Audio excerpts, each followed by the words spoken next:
rise, court is in session. You may be seated.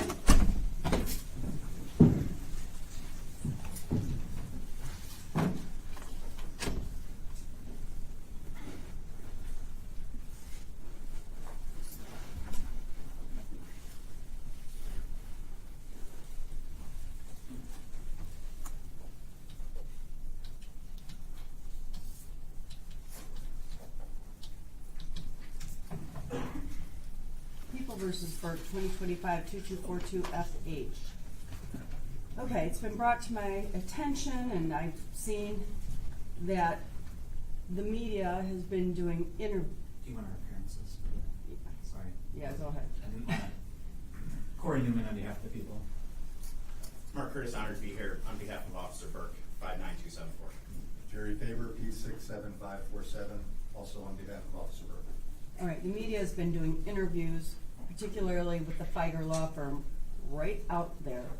And by the way, my jurors are free to go put money in their meters, free to go have fresh air or cigarette breaks, whatever you want to call it. I do not care for my trial being influenced, potentially mistried, because the media needs to be involved. Either side. I don't care. I don't want anyone doing interviews where my jurors can be on this property. I can't control you talking to the media. I suppose I could if I needed to. I don't want it on the court property. It's not appropriate. So I'm ordering that it not be done on the court property. With that, I think we can bring the jurors in. Oh, Your Honor, we just had the stipulation request. Oh, right. Would you want to do that in front of the jury? I was going to, we had talked about possibly doing it in front of the jury when we do the identification of the victim. That's Okay, fine. that's we fine. can do it that way. Yeah. Yep. Would you want to do it now and then you can just bring it up then? For the record, there is a stipulation that on the day of the offense, Cedric Hayden Jr.'s driver's license was suspended. That is correct. Okay, very good. Bring the jury in.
All rise for the jury. You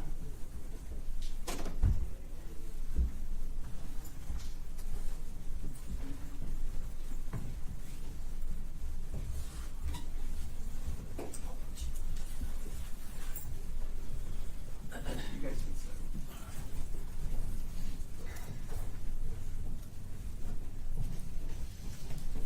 Okay, good morning, welcome back. You may be seated. Okay, we were in the middle of testimony of Officer Rodolfo.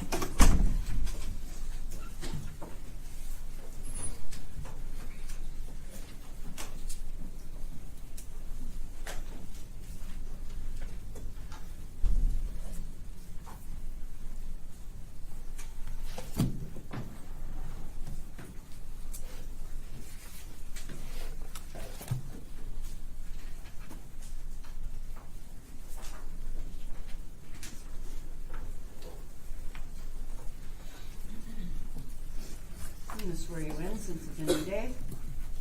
Raise your right hand. You swear to tell the truth, whole truth, nothing but the truth, so help you God. Yes, Your Honor. Have a seat. You're under oath and state your name again for the record.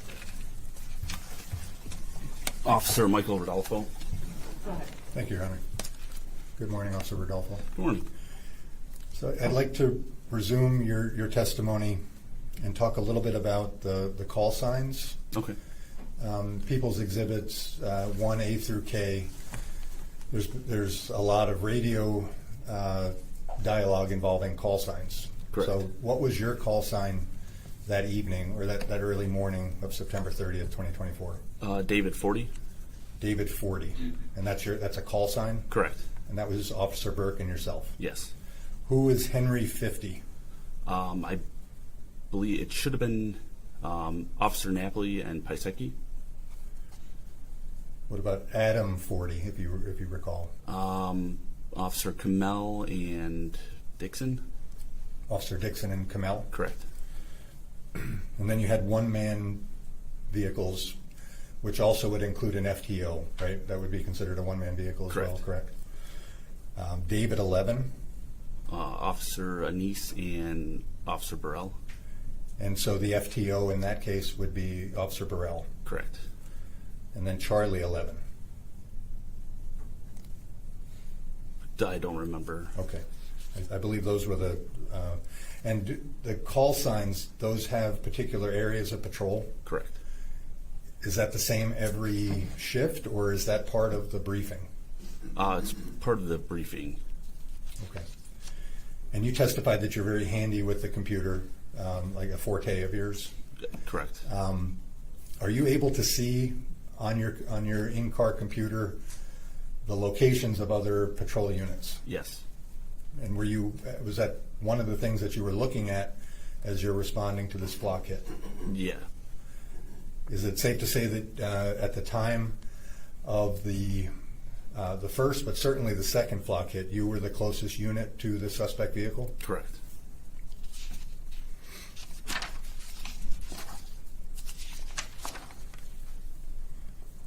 I'm going to queue up Defense Exhibit A if we could.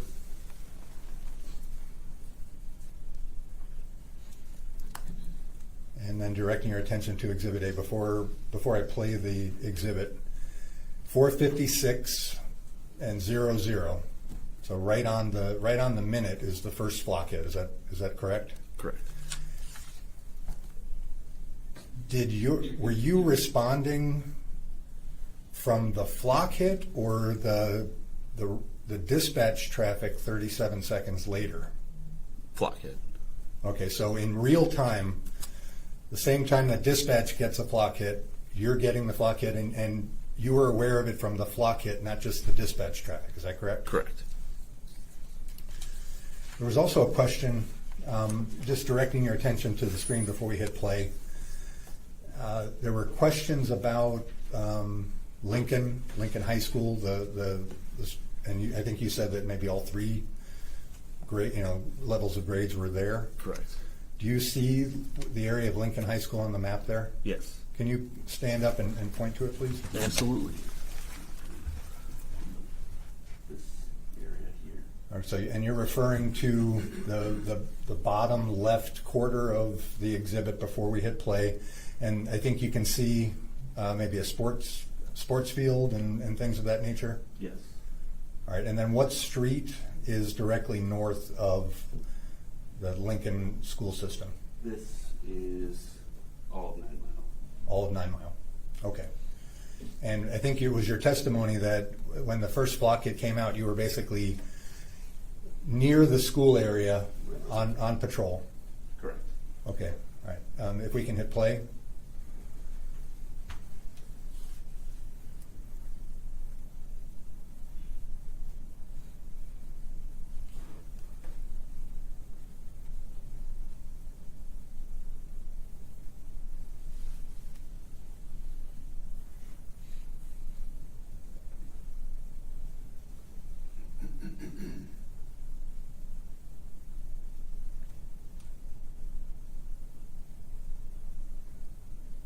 We can pause it there. Stopping it at 4:56 and 30. The blue dot is your vehicle location, is that correct? Correct. And that's basically directly north of the school? Correct. What's your speed limit there? Or what's the speed limit on 9 Mile there?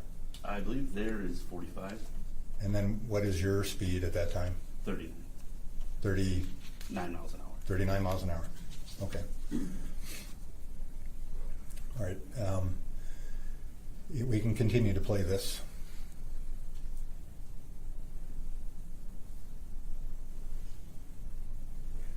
And stop it there. Now, you're increasing speed at this time, correct? Is that the result of the flock information that you were receiving and researching at that time? Yes, sir.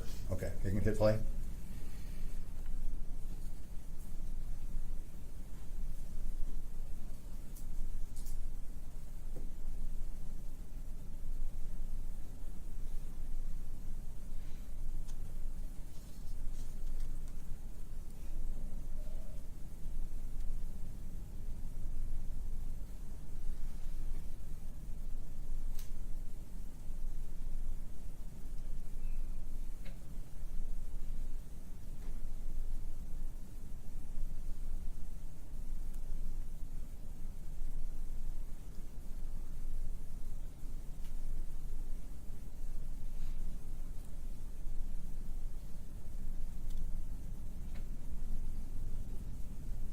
All right, pause it there.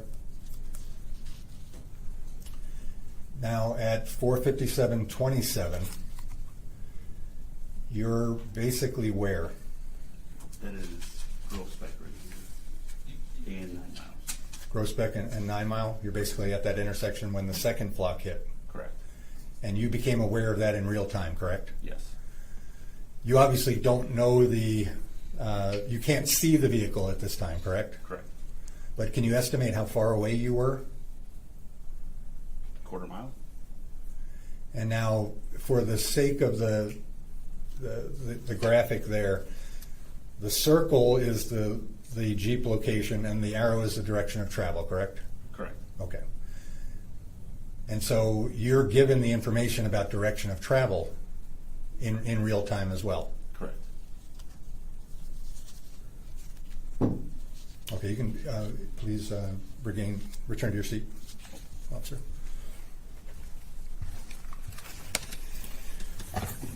So there's been discussions about trying to get to a vehicle before it gets into Detroit, to get to south of 8 Mile. Correct. Is that a concern with you and members of your department? Yes. Why is that? We're told we are not allowed to initiate a pursuit or traffic stops south of 8 Mile in Detroit. And what do you mean by initiate a pursuit? If we get behind the car, but we're already south of 8 Mile, and then we verify that it is a stolen car or the car that we're going after, we cannot pursue them. We have to just let them go. Because your department policy defines pursuit. Correct me if I'm wrong. Correct. It's not a pursuit until and unless the target vehicle or the suspect vehicle is actively trying to evade. All right, you gotta put it in form of question. I move to sustain that objection. Officer, do you know your department policy definition of pursuit? Not word for word, but Would a look at your procedure and policy manual 24-31 refresh your memory as to that? of course. We have a record of life and showing prosecution. The policy manual that he's referring to the entire trial. Can I approach the witness? Yes. If you could read to yourself the highlighted portion and the underlined portion.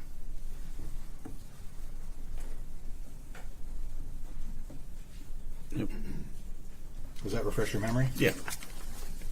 So what are the elements, according to your department policy, that constitute the definition of pursuit? The target vehicle or suspect vehicle has to actively attempt to escape apprehension or Okay. evade apprehension. Attempting to avoid apprehension, correct? All right. Is that occurring at this time? No. You can't see the vehicle. No. So if I'm understanding your testimony correctly, if the exact same situation that's occurring north of 8 Mile right now, if that were to continue south of 8 Mile, your department does not want you to pursue. Correct. And that's the reason for the haste to get to this vehicle before 8 Mile. Yes.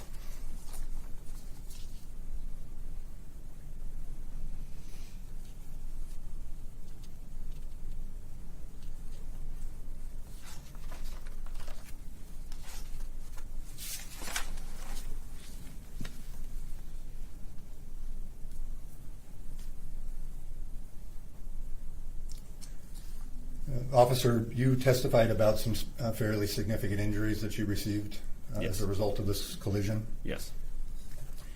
If you had the opportunity to ride with Officer Burke again, would you do so? Tomorrow. Today. One moment.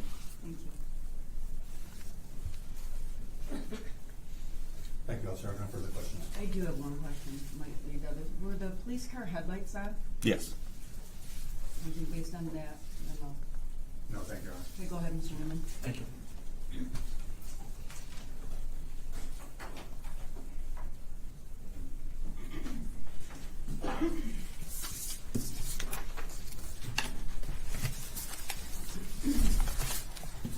Good morning, sir. Good morning.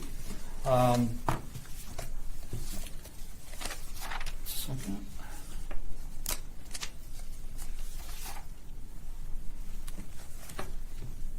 Okay. Officer Rodolfo, back on that particular date, and obviously you've had a chance to review the Defendant's Exhibit A and the in-car camera was also a part of that exhibit, correct? Correct. Okay.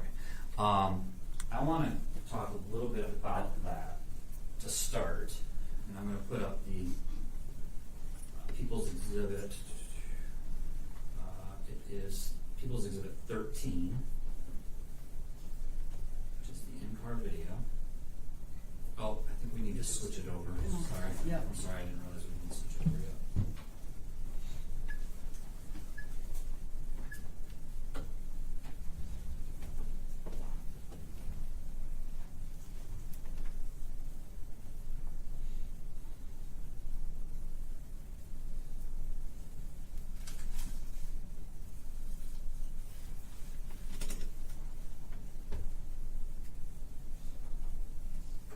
Is the cord plugged in? Yep.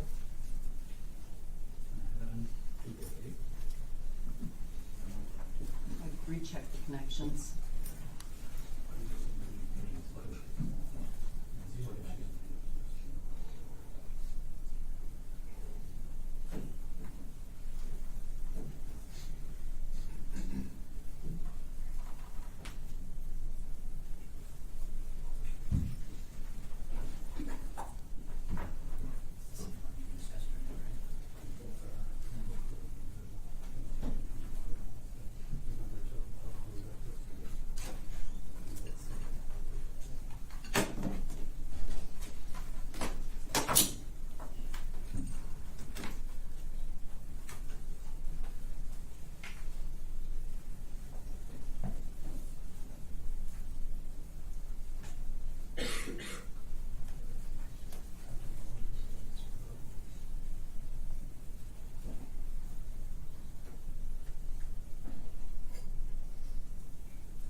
There we go. Thank you. All right, so I'm going to pull up People's Exhibit 13.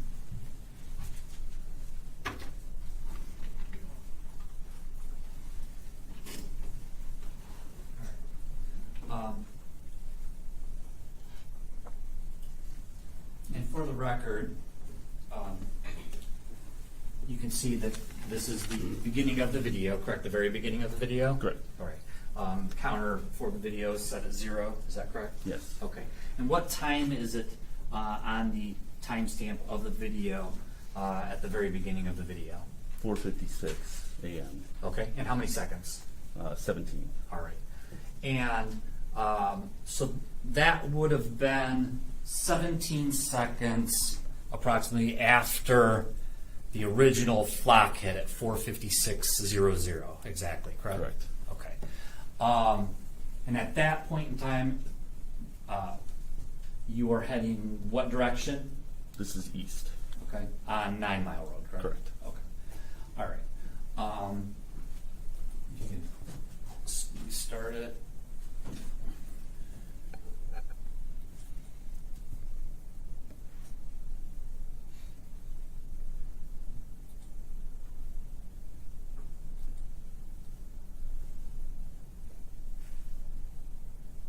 Stop it, please.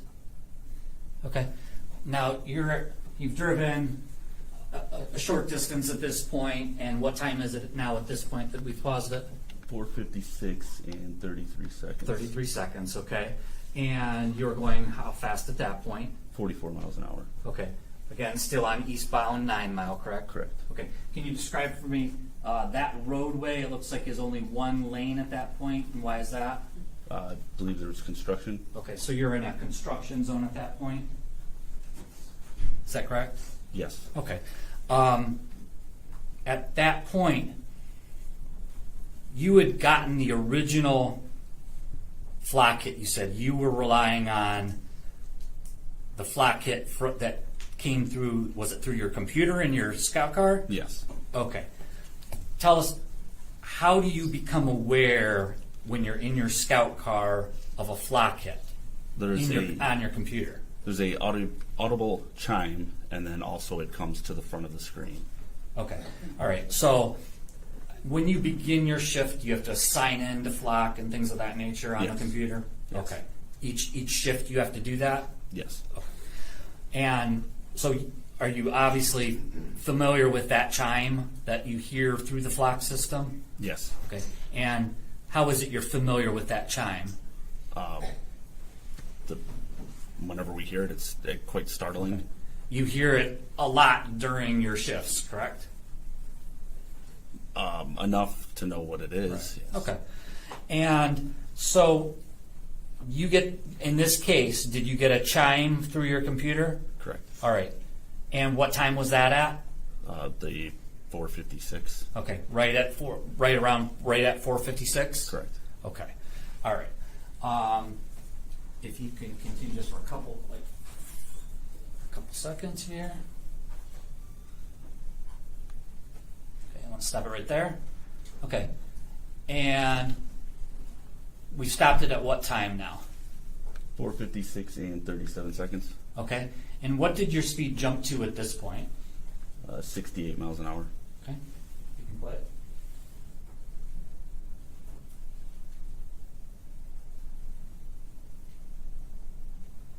Stop it right there, please.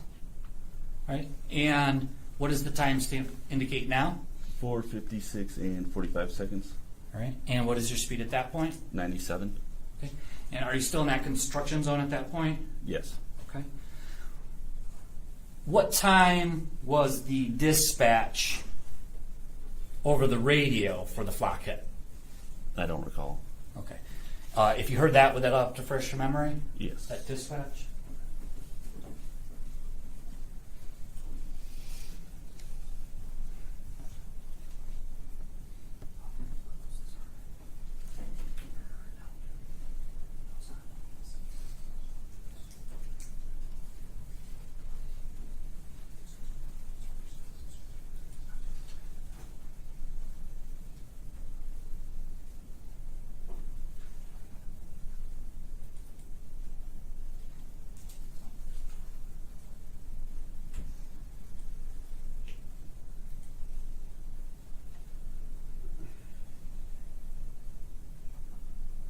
September 30, 2024, 4:56 6:37 a.m. Fuel for a flock hit for a stolen vehicle. The Black Jeep Grand Cherokee, Shader and 10 Mile.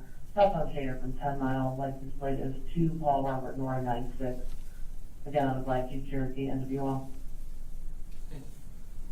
You heard the dispatch, correct? Yes. Okay. And what time was that dispatch at? 4:56, and I believe it was 37 seconds. 37 seconds, okay, correct. And for the record, that was Exhibit 1A, so it's clear. Thank you. Okay, so now, at that point, you're going down eastbound 9 Mile. I want to get back to the video.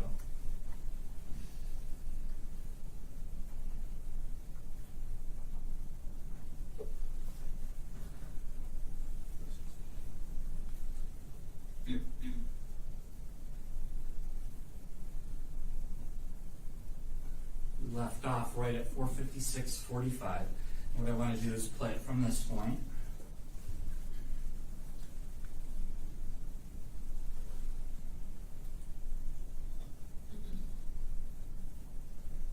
That point,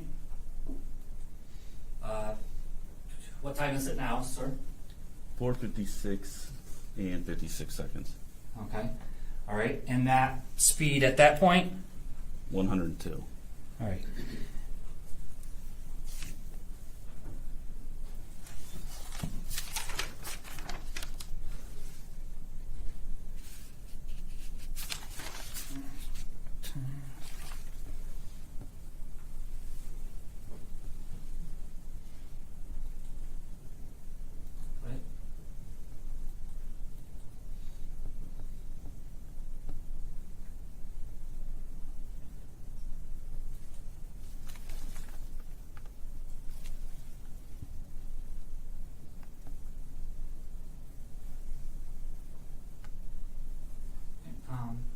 Stopping it at 4:57 and 13 seconds, is that correct? Correct.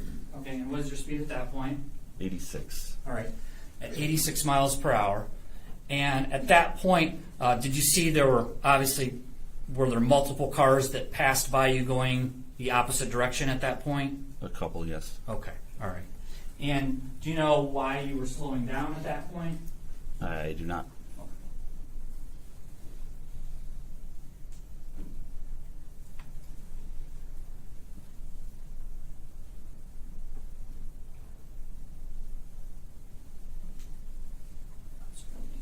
Time.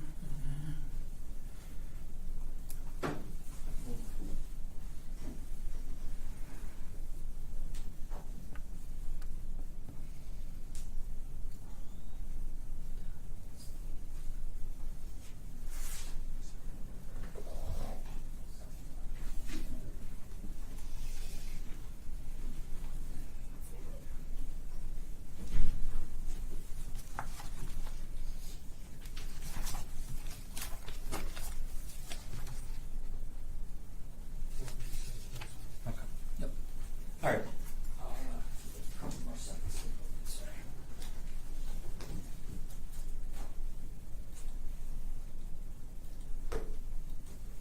Okay.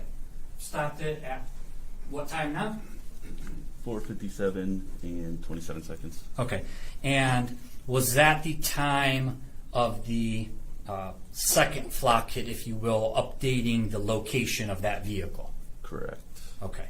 And what was the location of the vehicle at that point? Southbound Shaner at Grossbeck. Grossbeck, okay. And at this time where you're at, where are you? 9 Mile and Grossbeck. 9 Mile in Grossbeck, okay. You're approaching that intersection? Correct. All right. So that's where you were as you were getting that second dispatch? Yes. All right. And that was the time of the actual flock hit as well, correct? Correct. Okay. So that one came out almost immediately in your computer system as well as over the dispatch? Yes. All right.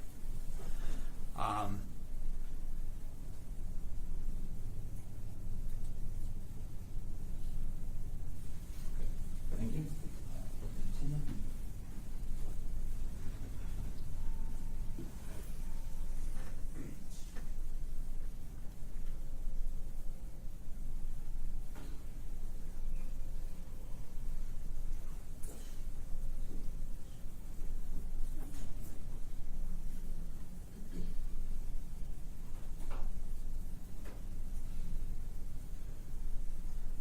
Let's stop it right there.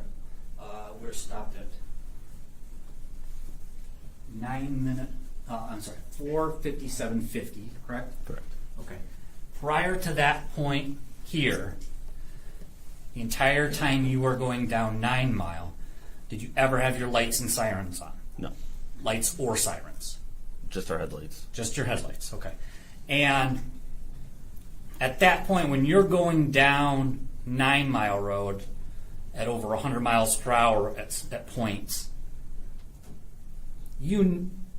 were you anywhere near the vicinity of that stolen vehicle? Uh, Because you knew where it was hitting on the flock camera, correct? Correct. There was no point on 8 Mile Road where that vehicle, was there any point on 9 Mile Road where that vehicle could have seen your vehicle? No. No. Right. So was there any reason you couldn't have turned your lights on at that point? No.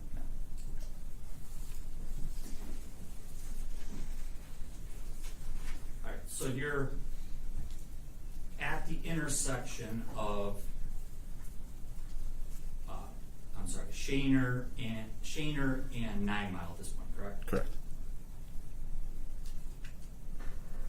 What direction did you just turn? Southbound.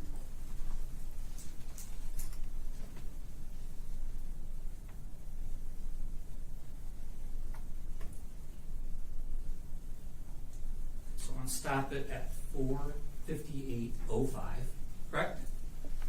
Correct. Okay, and you see in the video what is passing by in the opposite direction.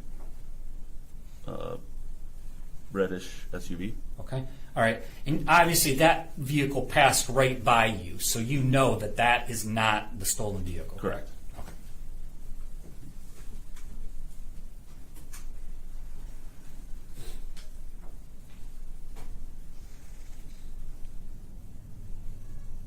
Okay. And which way did you just turn now? Northbound.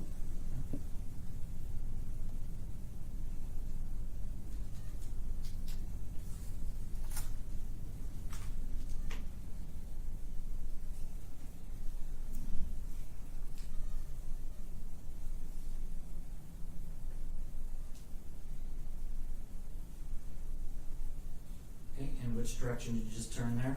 Southbound. Okay, so now you're back southbound, and what is the time at that point? 4:58 and 32 seconds.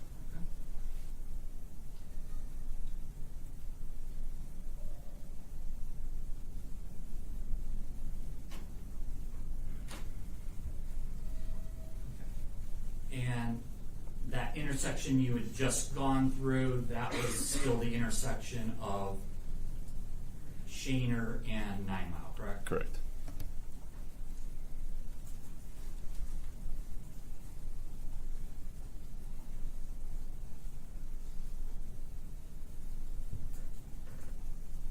I'm going to stop it here at 4:58:52. Can you tell me where are you at this point? Just north of Topher. Just north of Topher. Shaner. Okay. And on the right-hand side, is that, what is that? Gas station. Okay. Was that the Marathon gas station? Correct. Okay. And we've watched video already with you from that gas station, correct? Correct. Okay.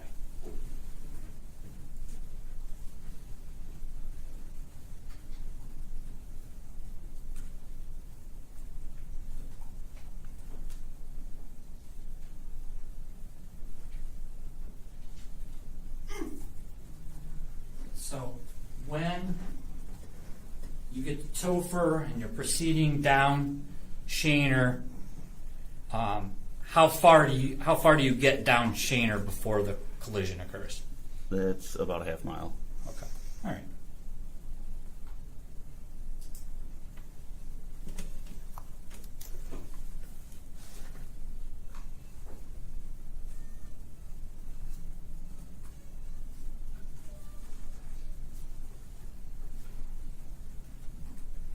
You testified that in your system, you are able to see where your other colleagues that are on duty are located. Correct. Okay. And when these original flock kits came out, when the original flock kit came out, where was Anise and Burrell? I don't recall. Okay. You remember their call sign, though, correct? Correct. Okay. And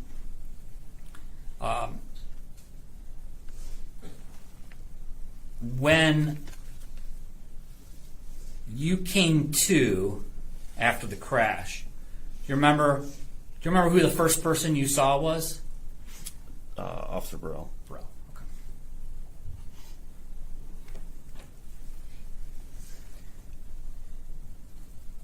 You were asked some questions first thing today about call signs for your colleagues that day.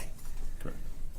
When you start your shift and go to roll call, is that when you are assigned your call sign? Correct. Okay. And so each day that you go to roll call, come on duty, your call sign can be different, correct? Yes. Because what is your call sign based on? Is it based on the area you're patrolling? Yes. All right. Okay. And so you remember from 2 years ago every call sign of your colleagues from that day? Objection, argumentative. Do you remember? Do you remember? Rephrase. Do you remember every call sign of your colleagues that were on duty from 2 years ago? A few. Okay. All right.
You indicated that you've just testified that from Topher to Prospect is approximately a half a mile. Oh, from Topher to Prospect? No. Correct. From the Topher to the point of impact. 2-3 blocks maybe. Okay. All right.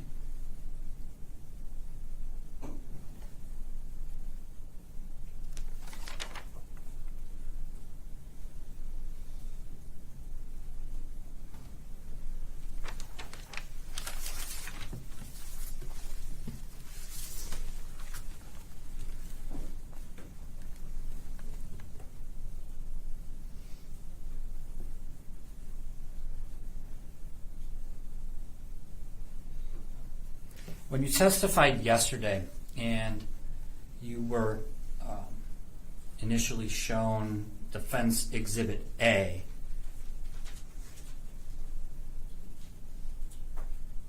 had you previously reviewed that exhibit prior to your testimony? Once. Okay. And who was that with?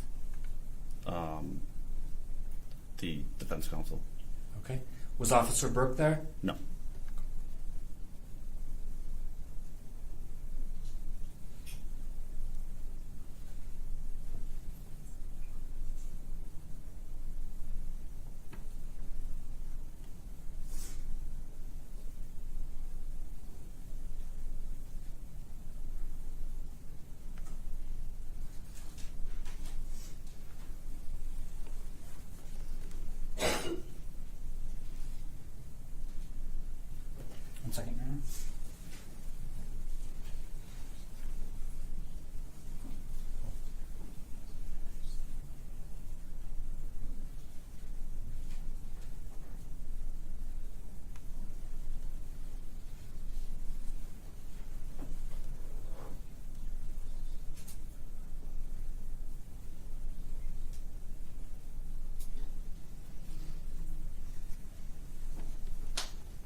You've testified that, per your department policy, you are not allowed to initiate you're not allowed to initiate a stop of a vehicle once you've crossed over 8 Mile into Detroit? A traffic stop, if they made a civil infraction in our city, we can, but if they flee from us, we can't pursue it. Okay. South of 8 Mile. All right. And so once you get over 8 Mile, you are in the city of Detroit, correct? Correct. Will you oftentimes contact the city of Detroit and ask for their assistance to stop a vehicle? I don't think we ever have, really.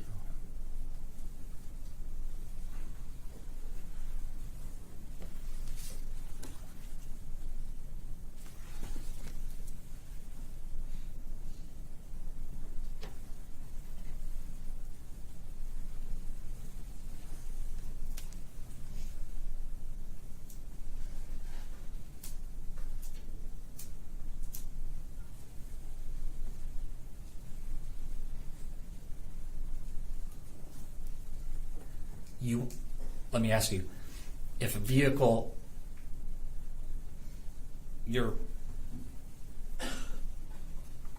have interest in goes into Detroit, are you able to, though, contact Detroit in certain circumstances and ask for their assistance? Our dispatch can. Yeah. And so that would be something that obviously you would be communicating with dispatch about that location of the vehicle. Objection leading. Well, would you be communicating? Thank you. Would you be communicating with dispatch about the location of that vehicle so that they're able to do that? Yes. Okay. Did you do that in this case? No.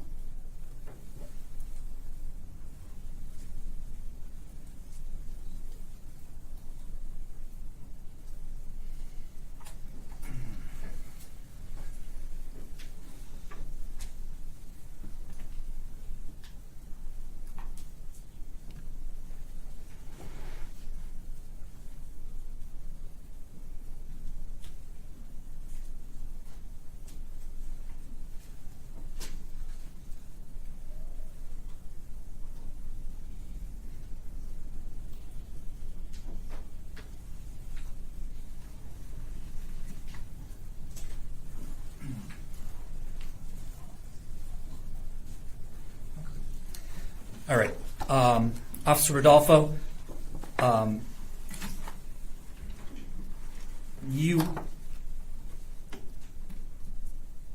you still friends with Officer Burke? Yes. And how often do you speak with Officer Burke? Objection, relevance. Relevance? Judge, I think it goes to his credibility as a witness and his relationship to the defendant. Oh, I'm not for sure. I mean, we could speak, but Okay. Do you socialize with him still? I will, yes. Okay. All right. Since this crash, have you? Yes.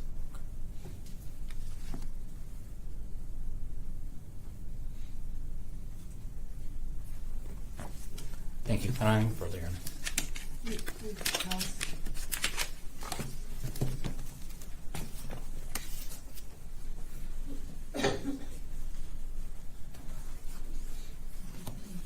Officer Rodolfo, you've been named as a victim by the prosecutor's office Correct. for count 3 of the information. Correct. The prosecutor called you as a witness in this case, correct? Yes, sir. Presumably to prove something to the jury. Correct. You read and signed your office policies regarding the activation of emergency lights and siren, correct? Yes. And you, either one of you in the patrol car, Officer Burke or yourself, either of you have the ability to turn on the lights and siren, correct? Yes. Based on your knowledge of your own policies and procedures, you had the ability, if you thought it was appropriate, to turn on and activate your lights. Correct. Okay. And you chose not to. Correct.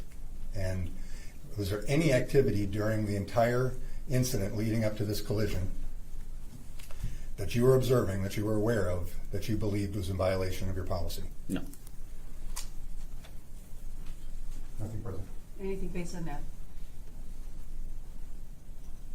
Sorry, 1 second, Judge.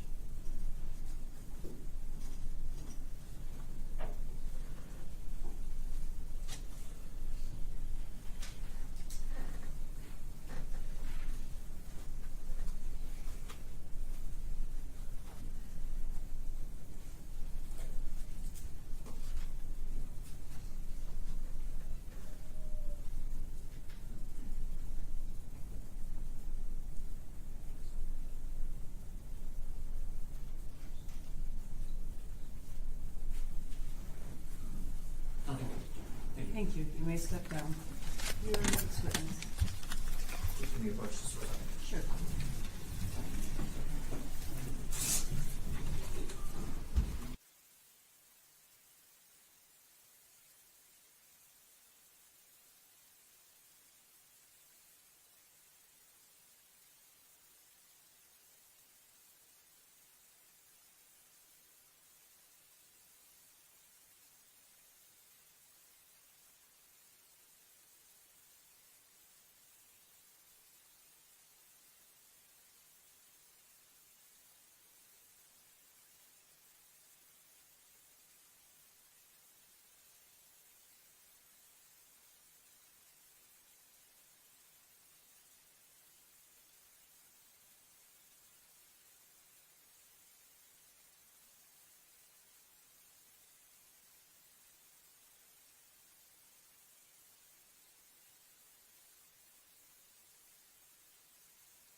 Bring the jury in.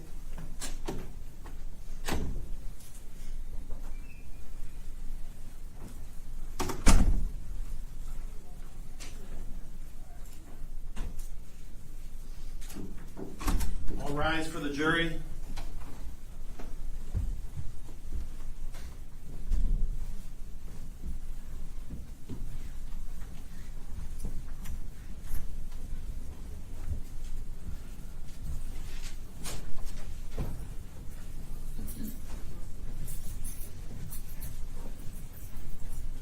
Okay, be seated. Your next witness. Thank you for our client, Dr. Weiser. Okay, the witness stand is over here.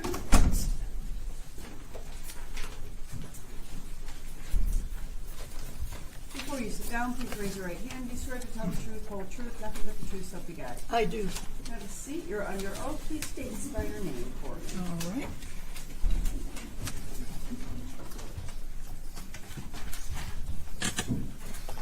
Go ahead. Dr. Cynthia Beiser, Cynthia Beisser. Thank you.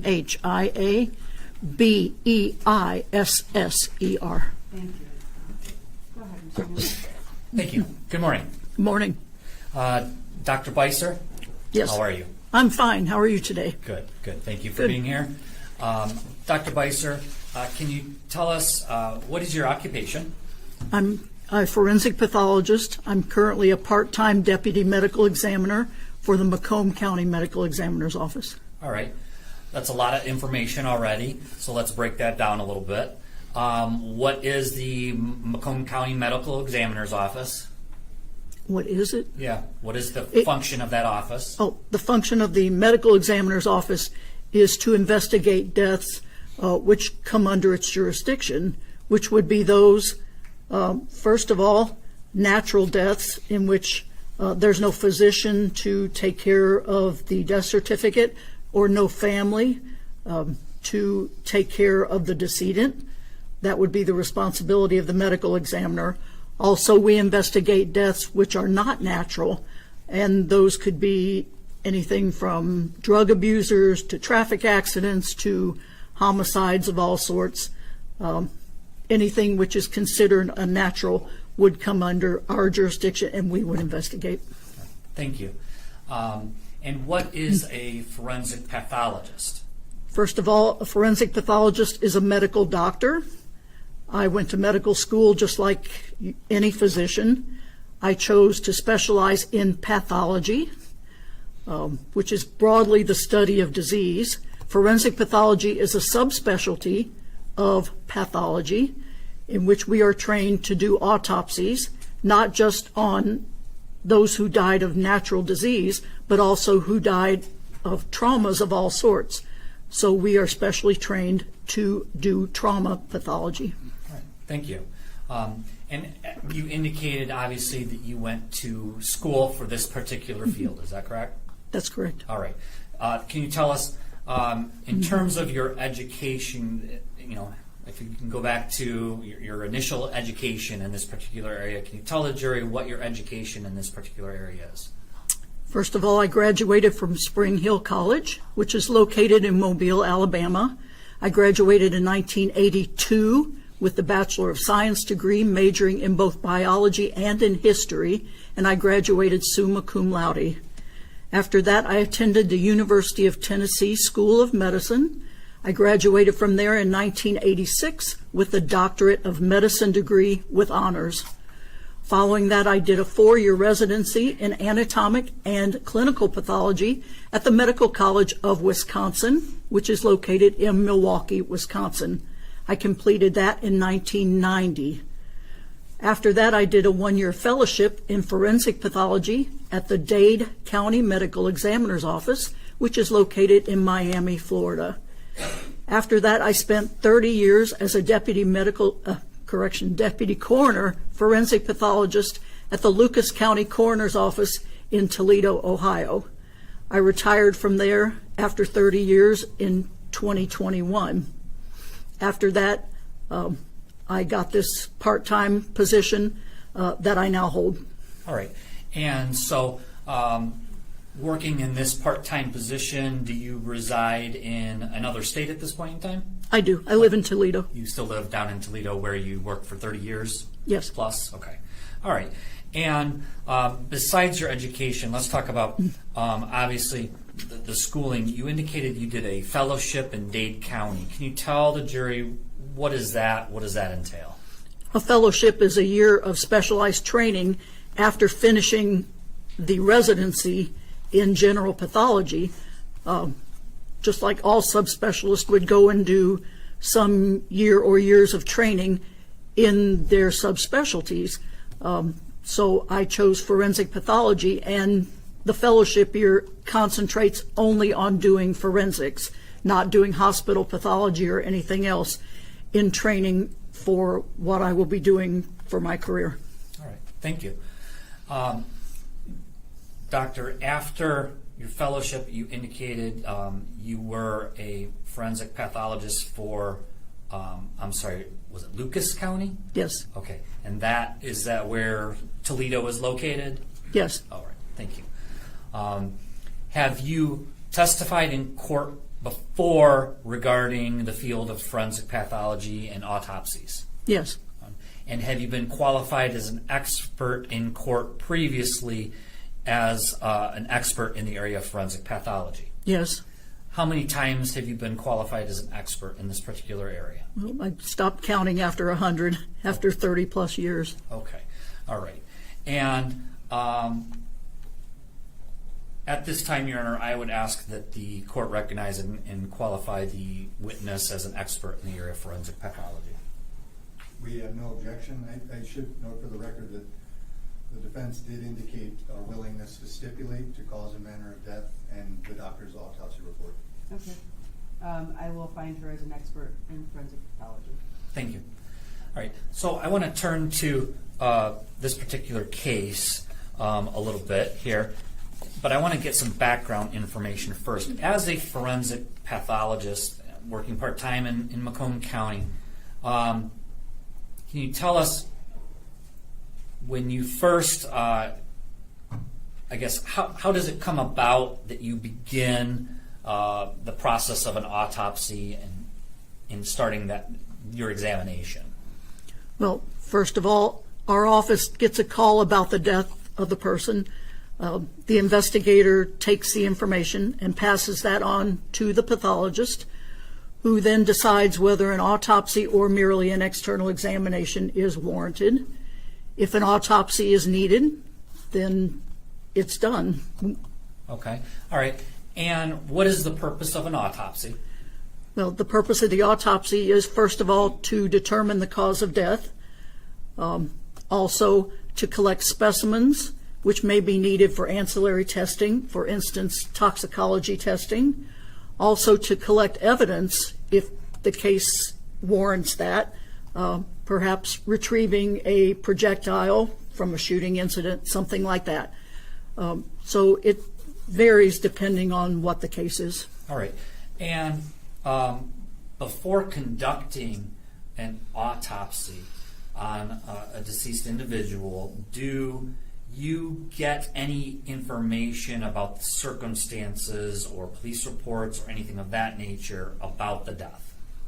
Yes, when the investigator takes the original report, he or she collects evidence or collects information from the informant. That may be the hospital, that may be, police officers, whoever is calling in to report the death would give us what information they have. Okay. All right. And so besides determining the cause of death, do you also have other responsibilities in terms of determining what's known as the manner of death as well? Yes. Okay. What is the difference between cause of death and manner of death? The cause of death, as a term, merely indicates that disease or injury which results in the death of the person. Manner of death has to do with circumstances surrounding the death. It's not determined at the autopsy table, but determined by information surrounding the case. And there may be hundreds of causes of death. There are only 5 manners of death. And let me just, because I got to ask some questions.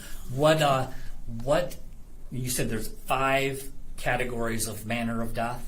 Yes. Okay. And who determined that there are only 5 categories? Well, it's something that, it's on the death certificate, basically. Okay. It's determined by whoever set up the death certificate Okay. process. All right. And what are the 5 different manners of death? Natural, accident, homicide, suicide, or indeterminate. Okay.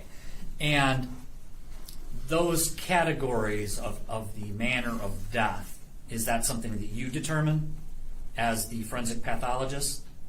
Did I determine the categories? No. No. Is that part of your duty when conducting an autopsy is to and fill out the death certificate to determine the manner of death? Yes. Okay. And when you are trying to determine the manner of death, what information are you using? Again, we're using the information from the scene and the circumstances surrounding the death. Okay. Is the manner of death a legal determination of how the deceased died or the circumstances the deceased died under? It's more a death certification ruling. Okay. It's not purely a legal ruling, no. Okay. All right.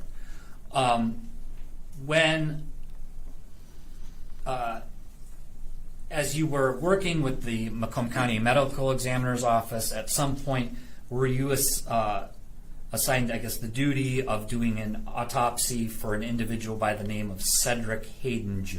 Yes. All right. Your Honor, for the record, I would ask at this point, there is a stipulation to admission of People's Exhibit 7, which is a photograph of Cedric Hayden Jr., and the stipulation being that the individual Cedric Hayden Jr. was the driver of the white Dodge Durango, Your Honor. That is correct, Your Honor. Okay, go ahead. Thank you. Submitted.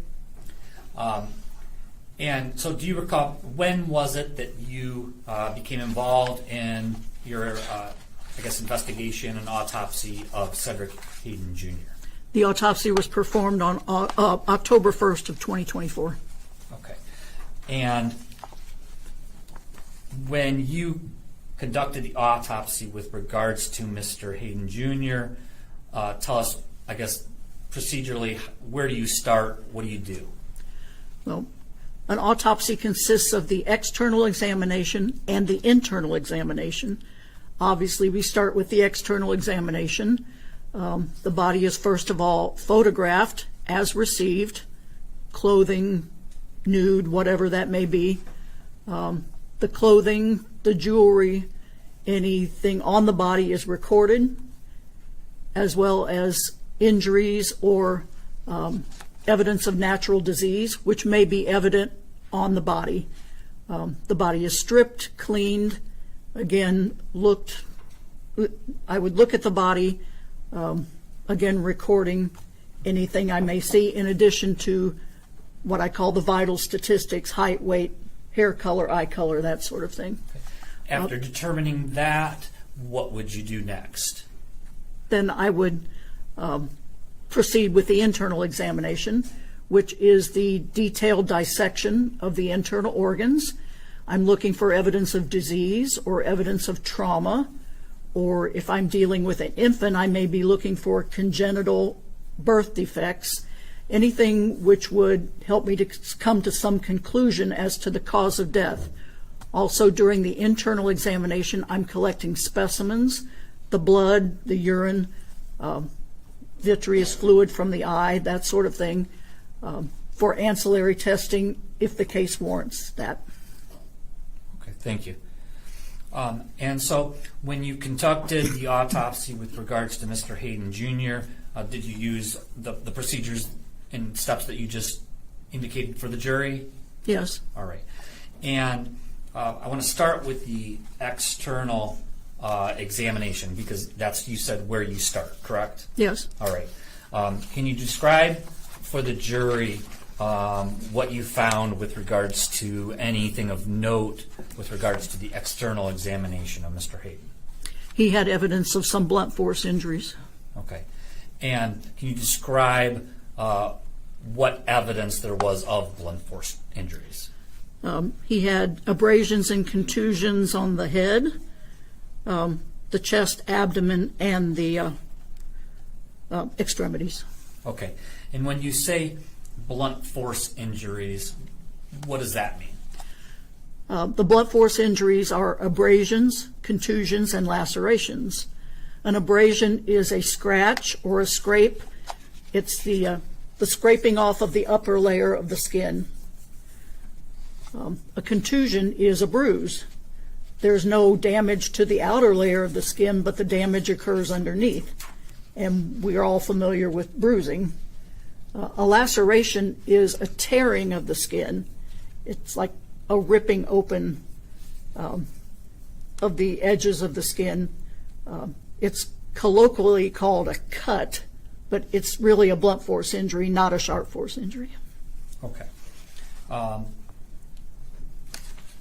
And so specifically, you indicated you noted evidence on the outside, the skin of the body, if you will, of blunt force injuries? Yes. Okay. Let's start with the head. Where were those injuries? They were on the left side of the head, on the lip and inside of the mouth. And of note, there were no fractures, just the external injuries. Okay. And other than on the head, were there other, you said, signs of blunt force injuries on the body? Yes. Okay. And where were those? There were contusions, bruises on the chest, abdomen, and right thigh. All right. And any other injuries that you noted with regards to the external part of the body? There were some injuries on the left arm. Okay. All right. So after making note of those particular injuries, did you do an internal examination of the body as well? Yes. Okay. And what was the purpose of doing that internal investigation? Again, to document any evidence of disease or trauma and look for indications of the cause of death. All right. And so can you describe for the jury, I guess, the process of doing that internal examination? Well, it involves removing the organs individually and dissecting them. Again, looking for whatever they may be to see. All right. And so when you conducted the autopsy, the internal examination with regards to Mr. Hayden Jr., can you tell us what did you find? Well, I found there was a complete transection of the spine and spinal cord between the first and second vertebrae. The head sits on the spine, and the head sits on the first cervical vertebra, and then there are 7 cervical vertebrae in a stack. The spine was totally separated between the 1 and 2 vertebrae, including the spinal cord. So basically the head was separated from the remainder of the body. There was also a laceration in the brain stem, which is at the base of the brain, and this area governs the breathing and heartbeats for the body. It's the command center of the brain for the heartbeat and breathing, and it's now lacerated, meaning it's torn. And there was some blood around this area as well due to these injuries. Okay, thank you. Moving on from that point, did you also find other internal injuries? Yes. Okay, can you tell us what other injuries did you find? There were several. There was a fracture of the hyoid bone of the neck, which is where your chin meets your neck. There's a bone in there. It was fractured. There were multiple rib fractures. There was bruising on the lungs and the diaphragm. There were lacerations of the liver and the mesentery of the bowel, and just a little bit of blood in the chest and abdomen, not really very much. Okay. All right. I want to start with the hyoid bone of the neck, is it? Mm-hmm. Okay. And can you describe the injury that you saw with regards to that? Well, it's fractured. It's a small horseshoe-shaped bone that sits, again, at the base of the chin. And the right horn, the edges of the horseshoe are referred to as horns, and the right horn was fractured. Okay. And you indicated that there was bruising of the lungs, was it? Yes. Okay. And why is that important to note, I guess? Well, individually, maybe not important, but I note the totality of the injuries. Okay. All right. And you indicated there was a laceration of the liver? Yes, there were multiple lacerations. Multiple lacerations, okay. And you said, I think, mesentery of the bowel, was it? Right. What does that mean? Well, a little anatomy class. We're all familiar with the bowel being like a hose. The mesentery is the fatty tissue that connects the bowel to the body, so it doesn't just wander around willy-nilly. It's connected, and that the mesentery holds the bowel in place. Okay. All right. And so there were lacerations and contusions to that as well? Yes. All right. Okay. After doing your internal examination and finding those injuries, were there any other injuries that you noted internally? No. Okay. So after doing your internal examination, then what did you do? Well, after that, I sent off routine toxicology, which we do in cases of traffic incidents. Okay. All right.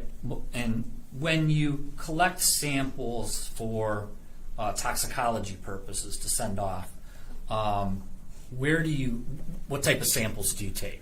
We normally take blood from the heart and from the femoral vein, which is the vein that goes into the thigh from the abdomen. It's really in the inguinal region, the groin area. We collect from there. We also take the vitreous fluid from the eyes, and we take urine directly from the bladder. Okay. And are all of those samples then sent to a lab at some point? No, we retain some of them. Okay. Do you know in this particular case which sample would have been sent to a lab?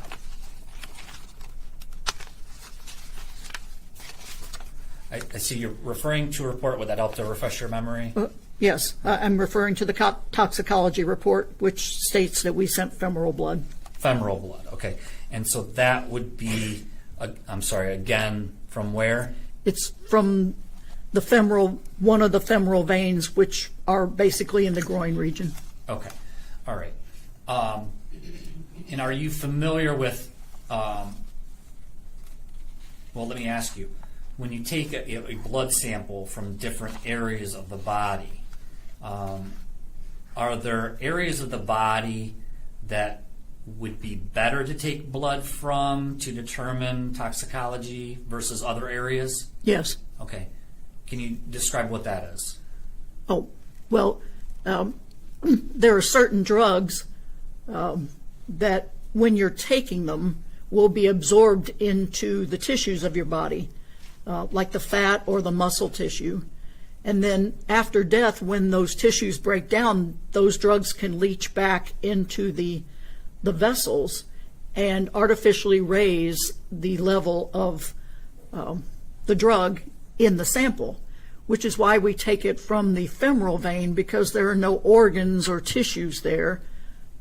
It's pretty much an isolated spot, and that blood is deemed to be the least contaminated in the body, as opposed to the heart, which can have that problem leaching out of the heart muscle. Okay.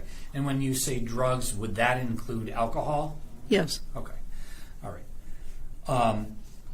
So then after getting the samples and sending them off to the lab, based on the injuries that you viewed to Mr. Hardin Jr., did you determine the cause of death in this particular case? Yes. And what was that? He died of multiple blunt trauma. Okay. And in this case, did you at some point also receive toxicology results? Yes. Okay. And is that something you would include along with your autopsy? Yes. All right. And when you after you receive the alcohol testing results back, and do you review those results? I did. Okay. And do you do that to include that as part of your autopsy report? It's part of the overall investigation, yes. Okay. All right. And once you got the results in this particular case, was there alcohol found in Mr. Hayden's system? Yes. Okay. And was that alcohol that was in his system in any way the cause of death? No.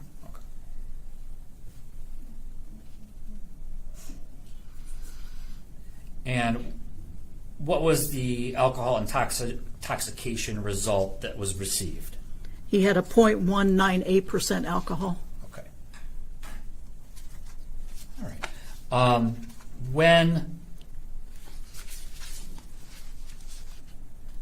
Once you've obtained all of those results, then do you complete a report Yes. for to give all of your findings? Yes. All right. I'm going to hand to you what's been marked as people's proposed exhibit number 16. Yeah, sure.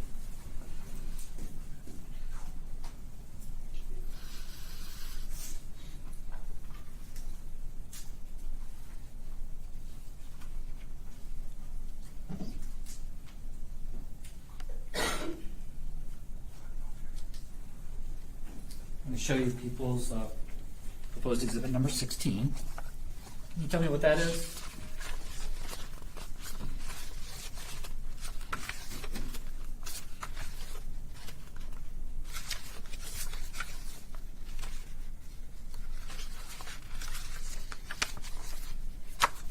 This is a copy of the autopsy report and the toxicology report. Okay. And you've flipped through it to make sure it's complete? Is that the complete report Yes, it is. provided? Okay. Thank you. We would move for admission of 16, Your Honor.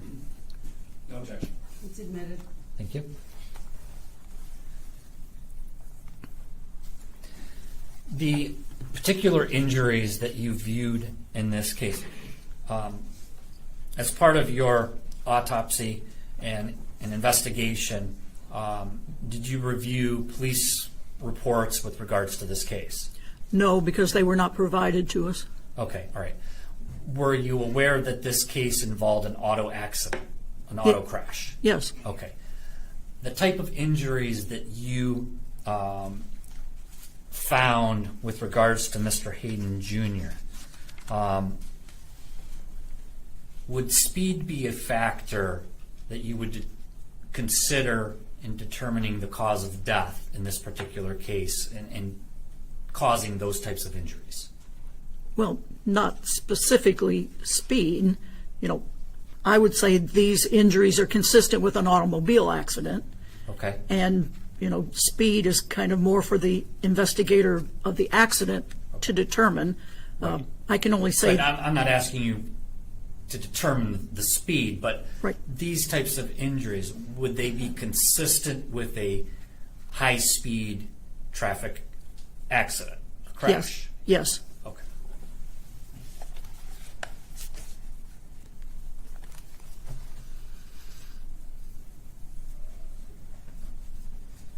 Thank you. Nothing further. You're welcome. Thank you. Go ahead. Very good. Good morning, Doctor. Good afternoon. Good afternoon. Two questions, or maybe a little more. What was your determination as to manner of death? Accident. And There was a question asked of you by the prosecutor regarding whether the .198, he asked if that was the cause of death, and you said no. If I'm correct, was your answer indicating that that was not a lethal level of alcohol in the system? Well, to determine a lethal level depends on how tolerant a person is. 0.19 is about 2.5 times the legal limit of 0.08 Correct. for operating a motor vehicle. So most people could probably tolerate that. But again, if you had someone who never drank anything, they may be in a real problem with that. So I can't really say that. Okay, but if I understood your testimony, he didn't die of alcohol toxicity. Oh, no, certainly not. Okay, thank you. Anything else based on that? Just one quick follow-up, Judge. You indicated the manner of death being accident. Can you describe for the jury what does that mean to you in your report and what in your findings? Oh, generally, accidents are the broadest of the manners. Those are things that happen which may or may not be in control of the person. We generally classify traffic incidents as accidents unless we know that a vehicle was used as a weapon pointed at a person intending to run them down. So there are myriads of accidents, natural disasters, recreational drug abusers, so many types of accidents, falling down the steps at home, something like that. But generally, traffic incidents are considered accidental. Thank you. Right. You may step down. Thank you. Your next witness? Sure.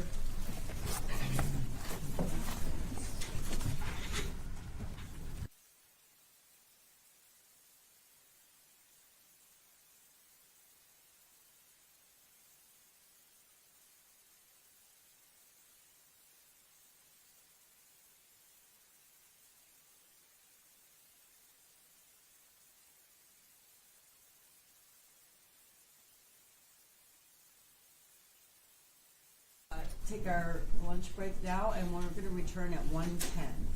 All rise for the jury.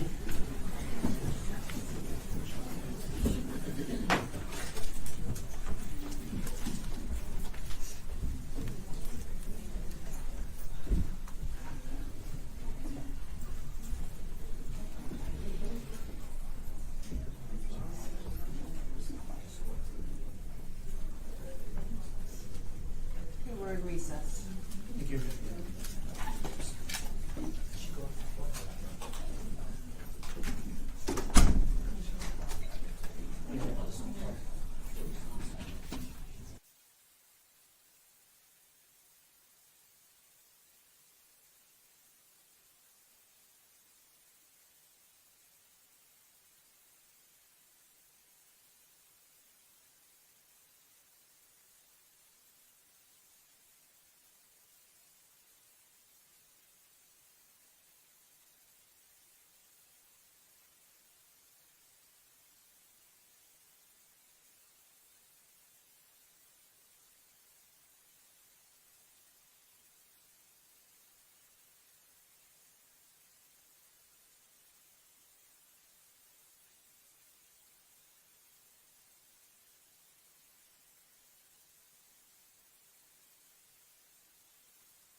rise, court is back in session. Okay, be seated.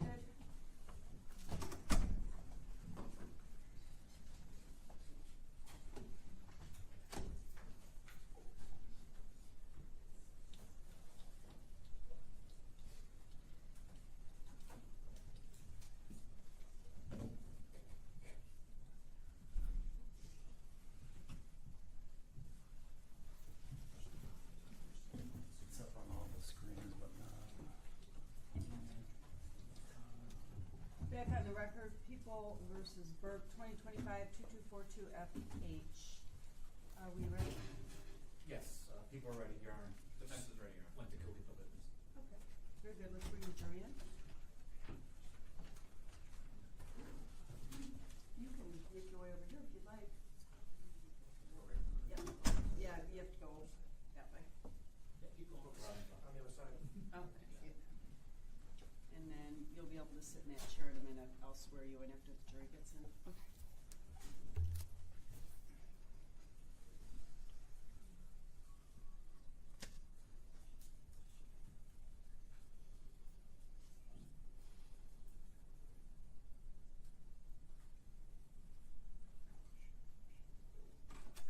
all rise for the jury.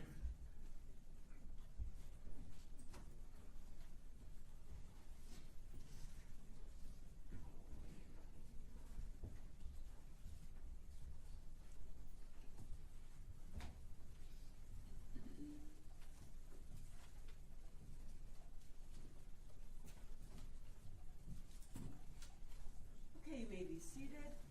Hang on 1 minute, Mr. Newman, who is your next witness? Yes, the people are calling Dr. Perez. Okay, please raise your right hand. You swear to tell the truth, whole truth, nothing but the truth, so help you God? Yes, I do. Have a seat, please. You're under oath.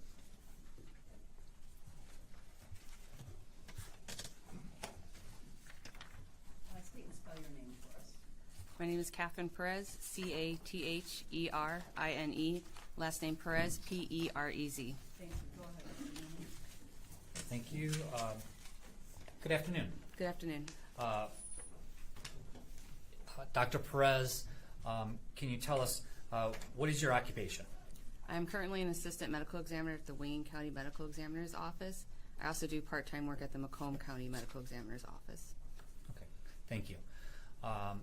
Dr. Perez, how long have you been employed with the Macomb County Medical Examiner's Office? With Macomb, approximately a year and a half. Okay. And with Wayne County? With Wayne County, almost 3 years. All right. Were you employed as a medical examiner somewhere prior to Wayne County at all? No. No. Okay. All right. Dr. Perez, what do you do as a medical examiner? What is your job? Broadly, as a medical examiner, I perform medical legal autopsies to determine cause and manner of death. All right. And as a medical examiner with Wayne County and Macomb County, at some point were you involved with an autopsy of an individual by the name of Dewan Pettis? Yes. Okay. And that was a deceased individual. Do you recall how old that individual was? 33 years old. All right. I want to get some background information from you before we get into the specifics. But in order to become a medical examiner, do you receive some sort of special education? Yes. Okay. And tell us, Doctor, what is your education? So broadly, after getting a 4-year undergraduate degree, I went to medical school for 4 years, got my medical doctorate. Then I did a residency, which is postdoc training in anatomic and clinical pathology. That's a 4-year residency. And then I did a subspecialty fellowship for 1 year in forensic pathology. And then I was employed in the medical examiner's office. Okay, thank you. And where did you go for medical school? I went to medical school at the University of Illinois in Chicago. Okay. And after medical school, you indicated you did a residency, was it? Yes. Okay, and where did you do your residency? At the University of Michigan. And after residency, you said you did a fellowship, was it? Yes. Okay, and what is a fellowship? A fellowship is a subspecialized training period. All right. How long was that training period? 1 year. All right. And I'm sorry, where did you say you did that at? I did that at the University of Michigan back when they were partnered with Wayne County. Currently, they are not partnered anymore. Okay. All right. And besides your education, well, let me ask you, when you do your residency at the University of Michigan, are you specialized in some sort of way? In residency, I have a medical doctorate. At the end of residency, I did take my board exams in anatomic and clinical pathology. All right. And can you tell the jury what does that mean, anatomical and clinical pathology? So broadly, anatomic pathology is the study of disease in organs and tissues, and clinical pathology focuses more on fluids and other ancillary tests like genetics. Okay. All right. And when you began your fellowship, can you describe for the jury what does that entail? What do you do in a fellowship? So a fellowship is specialized subspecialty training. I did my fellowship in forensic pathology. As part of the fellowship, I work with the medical examiner's office. We perform up to 250 autopsies, do rotations through many areas related to forensics, including like ballistics or toxicology, in order to get better training to be a forensic pathologist. Okay. And can you tell the jury, and we've heard some of this already, but a forensic pathologist, is that your specialty at this point in time? Yes. Okay. What is forensic pathology? So forensic pathology is a specialization of anatomic pathology. So we're the ones who perform medical legal autopsies to determine cause and manner of death. All right. And when you say you determine cause of death, what do you mean by that? So broadly, cause of death is the disease or injury that leads to death. Okay. And what do you mean by manner of death? Manner of death is a classification of the circumstances surrounding death. Okay. And are there different categories of manner of death that you use to classify the type of death that it is for the death certificate? Yes. Okay. Can you tell us what those are? There are 5 manners: natural, accident, suicide, homicide, and if one of those can't be determined, indeterminate. All right. Thank you. Now, after doing your fellowship, you indicated you have worked in the Wayne County Medical Examiner's Office for, I think you said 3 years, was it? Almost 3 years. All right, okay.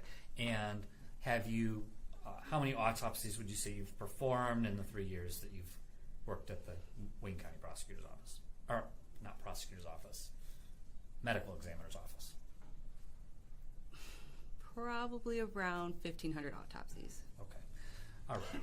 And besides your education, when you're doing your fellowship, is that like almost like kind of on the job training, if you will? Yes. Okay. All right. Have you received any honors or awards in the area of forensic pathology? Not specifically forensic pathology. All right. In the area of, I guess the doctoral. Well, okay. Strike that. Let me ask this: do you currently teach as well, or not? Yes. Part of my position at the Wayne County Medical Examiner's Office is teaching. Okay. All right. And have you been published in the field at all? Yes. Okay. Can you tell us a little bit about what you've been published with regards to? So there's some publication in regards to handling COVID deaths. There's also unpublished abstracts and presentations in the areas of certain specialized deaths, including pediatric deaths. Okay. All right. And have you testified in court and been qualified as an expert in the area of forensic pathology? Yes. Okay. How many times would you say you've testified and been qualified as an expert in this area, doctor? Approximately 15 times. All right. Your Honor, at this time, I would move to ask the court to qualify the witness as an expert in the area of forensic pathology. No objection. And Your Honor, for the record, we did indicate to the prosecution our willingness to stipulate the cause and manner of death and condition of the doctor's autopsy report. So noted. Okay, Thank you. can continue, Mr. Chairman. Thank you. Before I get into the specifics of this case, I would place for the record, we did stipulate, agreed to stipulate to admission of People's Exhibit Number 8, which is the photograph identifying the individual DeJuan Pettis, who is the subject of the autopsy. In this case, he was the passenger in the white Durango. Okay, so noted. Exhibit 8 is admitted. That's correct, Your Honor. Thank you. Thank you. Okay, doctor, in this case, at some point, you've indicated you performed an autopsy on an individual by the name of DeJuan Pettis? Yes. Okay. And you recall when that occurred, that autopsy? The autopsy was performed on October 1st of 2024. Okay. And if you can, when you first initially, how does it come about that you become involved with an autopsy for a deceased individual? Broadly, deaths are reported to our office, and if they meet criteria for a medical examiner's office, they'll be brought in for the docket on the next day, and whoever is the docket doctor on that day will perform that autopsy. So in this case, this decedent met the criteria for an autopsy, and it was my day to perform autopsies. Okay. All right. So when you are, I guess, assigned, if you will, the autopsy for a particular individual, what do you do to begin that process? So there's standard procedure. Generally, we will start with an external exam, looking at characteristics of the decedent, so hair color, eye color, height, weight, any injuries, signs of disease. And then we'll do an internal exam, starting with that classic Y-shaped incision, opening up the torso, where we will take off the chest plate and look at each organ, again looking for disease, injuries to help with cause and manner of death. In addition, we'll open up the head, again looking for disease, injury to help determine cause and manner of death. Photos are usually taken during this process, especially externally, and toxicology is taken.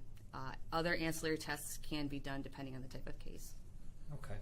And before beginning the process of your external examination, what information or what resources do you have prior to beginning that process about, the circumstances of the death? When the death is reported, we ask about the circumstances, again, any injuries, medical history. Sometimes we may or may not know a lot if they come from a hospital.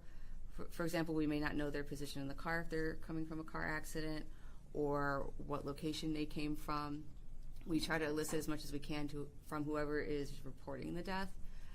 Sometimes we have a longer medical history, especially if they've been in the hospital for a long time, of any injuries or diseases they might have. It depends on the case. Okay. All right. And in this particular case, do you recall where the deceased came from? No, I don't recall the location. Okay. All right. And so when you then, do you recall, did you have any police reports in this particular case that were provided to you? No. Generally, we don't get the police report before starting the autopsy. It's something we get after. Okay. All right. And so at some point then you indicated that you did do an autopsy, and did you start then with the external examination? Yes. All right. And when you completed the external examination of Mr. Pettis, can you tell the jury what you observed during your external examination? Yes. He had injuries, including abrasions, which are scrapes on the skin, and a contusion, which is a bruise. He had abrasions on his right and left cheek, his left anterior arm. Anterior means forward-facing, and posterior means back-facing. So left anterior arm, left posterior forearm, which is the lower part of the arm. He also had abrasions or scrapes on the left hip, right back, left leg, left anterior or dorsal foot, and then the contusion, which is a bruise and scrape abrasion on the right dorsal foot. Okay. And so when you are examining the body externally, is there a process that you use, from the head down, the feet up? What process do you use to do that? Depending on the case, usually head down. Okay. All right. And did you do that in this case? Yes. All right. And do you document those, as you're doing the autopsy, do you document those injuries in some way? Yes. Okay. How so? Through a diagram, a body diagram. Okay. All right. You indicated also there are photos that are taken as well. Yes. Okay. So after completing the external examination on Mr. Pettis, what did you do? After the external examination is done, we proceed to the internal examination. All right. And when you completed the internal examination, what injuries did you find with regards to the internal? So he had many internal injuries, starting with the head. He had what's called a subdural hematoma. And what is that? The dura is a thick fibrous membrane overlying the brain that's underneath the skull. And when there's bleeding underneath that, it's called subdural. So this is bleeding between the brain and that thick fibrous membrane. So he had this on both sides of the top of his head. He also had what's called subarachnoid hemorrhage. So again, overlying the brain is another membrane that's thinner and more translucent. So he had bleeding under that membrane on multiple areas of his brain. He also had lacerations of the brainstem, specifically the area called the medulla, which connects the brain to the spinal cord. He also had a laceration of the cerebellum, which is part of the brain sitting posteriorly or in the back. He had what's called an atlanto-occipital dislocation fracture. So this is dislocation of the spinal cord and column between the bottom of the head and the first cervical vertebra. He also had a hinge fracture. And let me ask some questions. Okay. What is a hinge fracture? So this is a fracture at the base of the skull. And in this case, it's from ear to ear at the base of the skull. And you see this best after taking the brain out. Okay. And what other injuries did you see internally? In the torso, he had lacerations or tearing of the pericardium. So the pericardium is a fibrous membrane surrounding the heart. He also had lacerations of the spleen, which is a lymphatic organ. He also had lacerations of the mesentery. The mesentery is connective fatty tissue surrounding and protecting your bowels. He also had contusions or internal bruising or bleeding in the tissue of the mesentery, and also contusions of the lungs. He had multiple rib fractures, left, right, front, and back. Also had fractures of the sternum, which is that bone that connects the rib at the front of your chest cavity. He also had a fracture of his lumbar vertebrae. So again, the spinal cord and the lumbar is close to the hips, connecting to the thoracic spine. Okay. Thank you. After conducting and completing the internal examination, what did you do at that point with regards to your autopsy? So after completing the internal examination, in this case, we didn't need to take ancillary testing or additional dissections for other injuries. The body's generally closed up and then given to the funeral home for the family. Okay. All right. So upon completing your examination, is part of your duties then as the medical examiner looking at that evidence and determining a cause of death? Yes. Okay. And what did you determine the cause of death to be in this particular case? Multiple injuries. Okay. All right. Would those be blunt force trauma injuries? Yes. Okay. And can you, for just layman terms, define what is a blunt force trauma injury? broadly, a blunt force trauma would be like an impact, and this is in comparison to a sharp force injury, which is usually involving some sort of knife or something sharp that can stab or cut, and also in comparison to a firearm injury. Okay. And so upon determining the cause of death, are you then responsible as the medical examiner to classify the death or the manner of death? Yes. All right.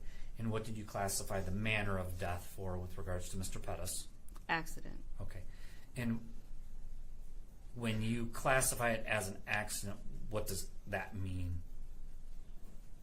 So broadly, an accident is a non-natural death that happens due to an unplanned or unexpected event. Okay. All right. And so after completing the autopsy and making your determinations, did you complete a report of some type? Yes. Okay. Is that a post-mortem report? Yes. Okay. Your Honor, I'm going to ask.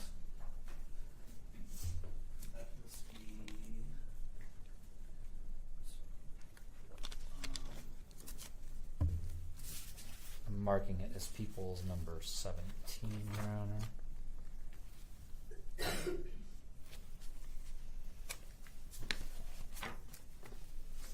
May I approach?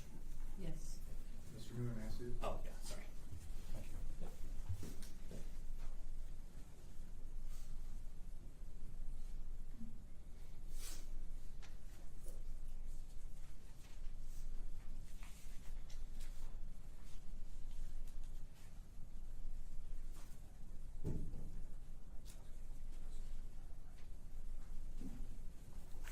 I'm showing you people's proposed exhibit 17. Can you tell me what that is?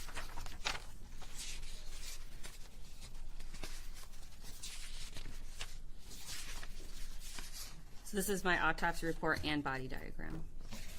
All right. And that is the report that you completed with regards to Mr. Pettis. Yes. All right. We would move for admission of 17, Your Honor. No objection. He's admitted. Thank you.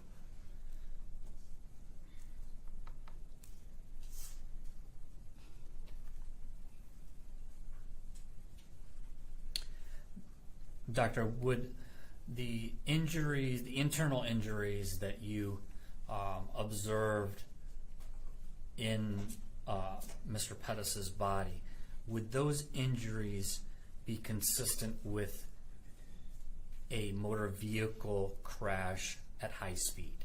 Yes, they would be consistent.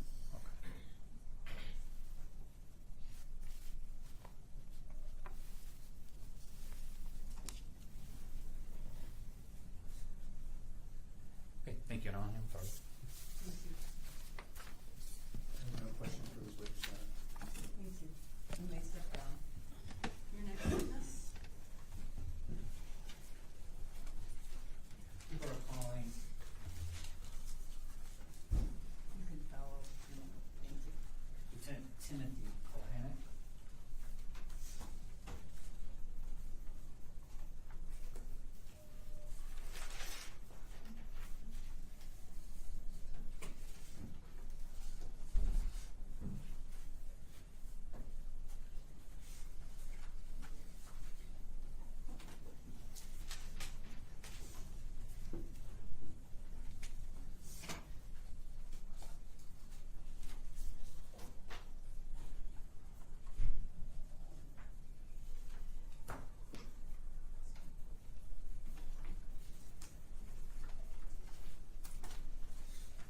Witness stand is over here. Please sit down. Please raise your right hand. You swear to tell the truth, whole truth, nothing but the truth, so help you God. I do, Your Honor. Have a seat. You're under oath. Please state and spell your name for us. It's Timothy Kulhanek, Kulhanek. Thank you. You can go ahead, Mr. Newman. Thank you. Good afternoon, sir. Afternoon. Sir, what is your current occupation? I am a lieutenant with the police department in Warren, Michigan. All right. And Lieutenant Kohanek, how long have you been a police officer? 23 and a half years. All right. And has that been all with Warren Police Department? Yes, it has. All right. Lieutenant Kleinick, what position currently do you, or what duties do you currently have as a lieutenant? I'm currently in charge of the Internal Affairs Division. Okay.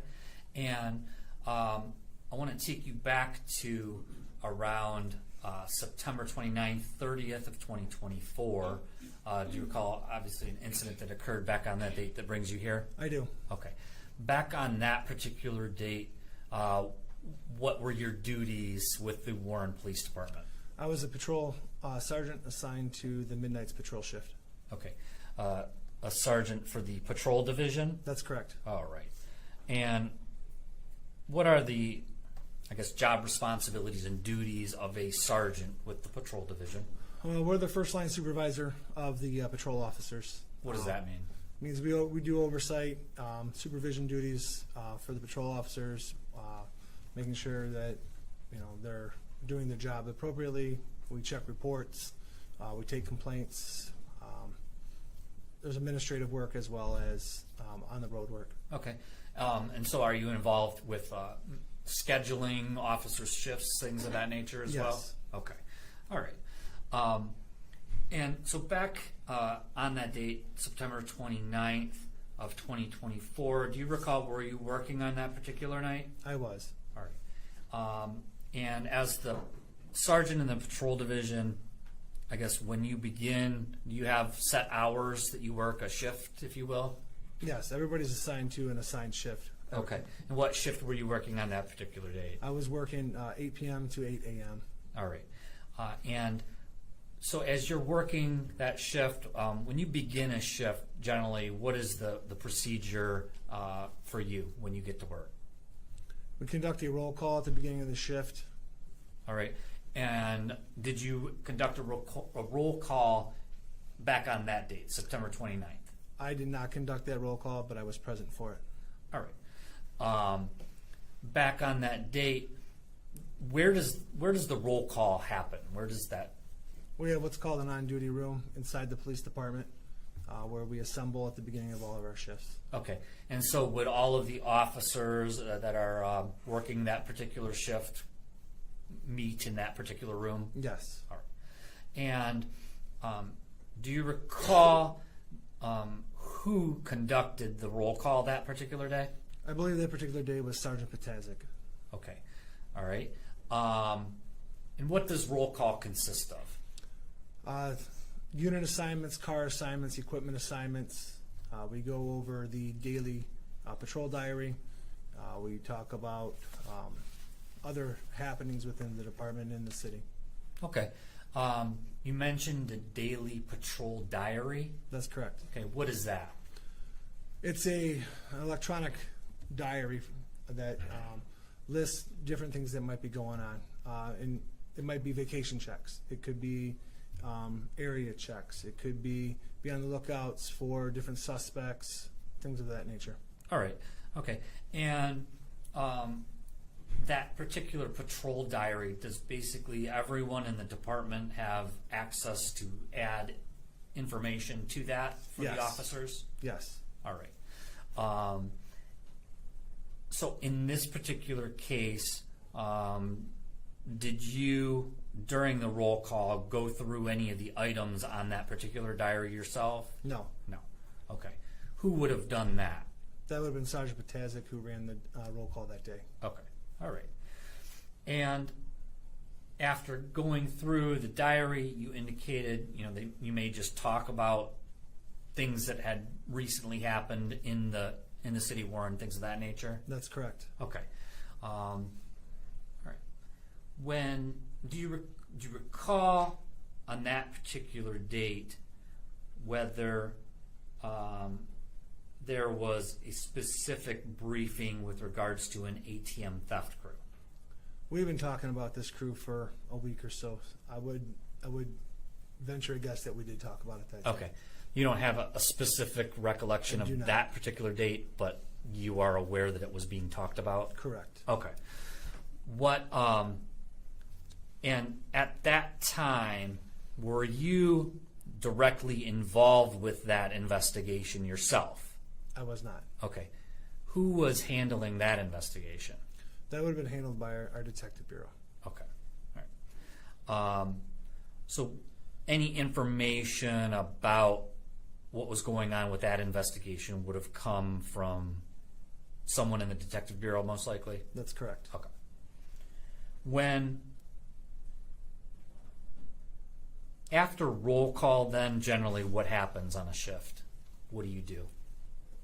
It depends on the day. Some days I go out to the road. Some days I handle administrative paperwork before I go out on the road. Okay. It varies. All right. Do you recall what you did on the 29th of September? Do not. Okay. All right. At some point in time during that shift, do you recall an incident that occurred that took your attention out to the road? Yes. Okay. All right. As you are working as the patrol supervisor at that time, do you have access to the dispatch radio and the transmissions that are happening, things of that nature? Yes, I'm equipped just like a normal police officer on Okay. the road would. All right. We've seen a lot of officers with the radios on their shoulder. You are usually equipped with one of those? Yes, I am. Okay. All right. And in this particular case, do you recall hearing a dispatch for a flock hit around just before 5 a.m. that morning? I do. You do recall that? Yes. Okay. All right. And what do you recall about that initial flock hit? It was a flock hit for a stolen vehicle. It was, I believe there were several guns that were in that vehicle at the time it was stolen. Okay. All right. Was there any information given over the flock, that flock dispatch at that time regarding, any specific suspect information, names, or anything like that? No, there was nothing like that. All right. Okay. When you get that flock information, what did you do when you heard the dispatch? I just continued to monitor the air at that moment, at that time. Okay. There was nothing really for me to do being in the station. I wasn't out searching for it or anything like that. Okay. And so you just monitored the radio Correct. and the dispatch at that point? That's correct. All right. Tell us what happened after you had received those dispatches about the flock hit. I think there were several transmissions about flock, and then immediately after that, not maybe immediately, but they're close to, there was information given out that there was an accident involving a patrol car. Okay. And so that was something you learned over the dispatch as well? Yes. All right. And so what did you do? I left the police station and responded to the scene. Okay. Approximately how long did it take you to get to the scene? Realistically, probably within 5 minutes. Okay. And tell us, when you came upon the scene, what did you observe? I observed a patrol car that had heavy accident damage and a white SUV that also had accident damage. All right. And I assume by the time you got there, were there other officers already at the scene performing different functions? Yes, there were. Okay. When you got to the scene, what did you do? As the patrol supervisor, it's my scene to manage. So I checked on my officers, I checked on the occupants of the other vehicle that was involved, and began to assess the situation.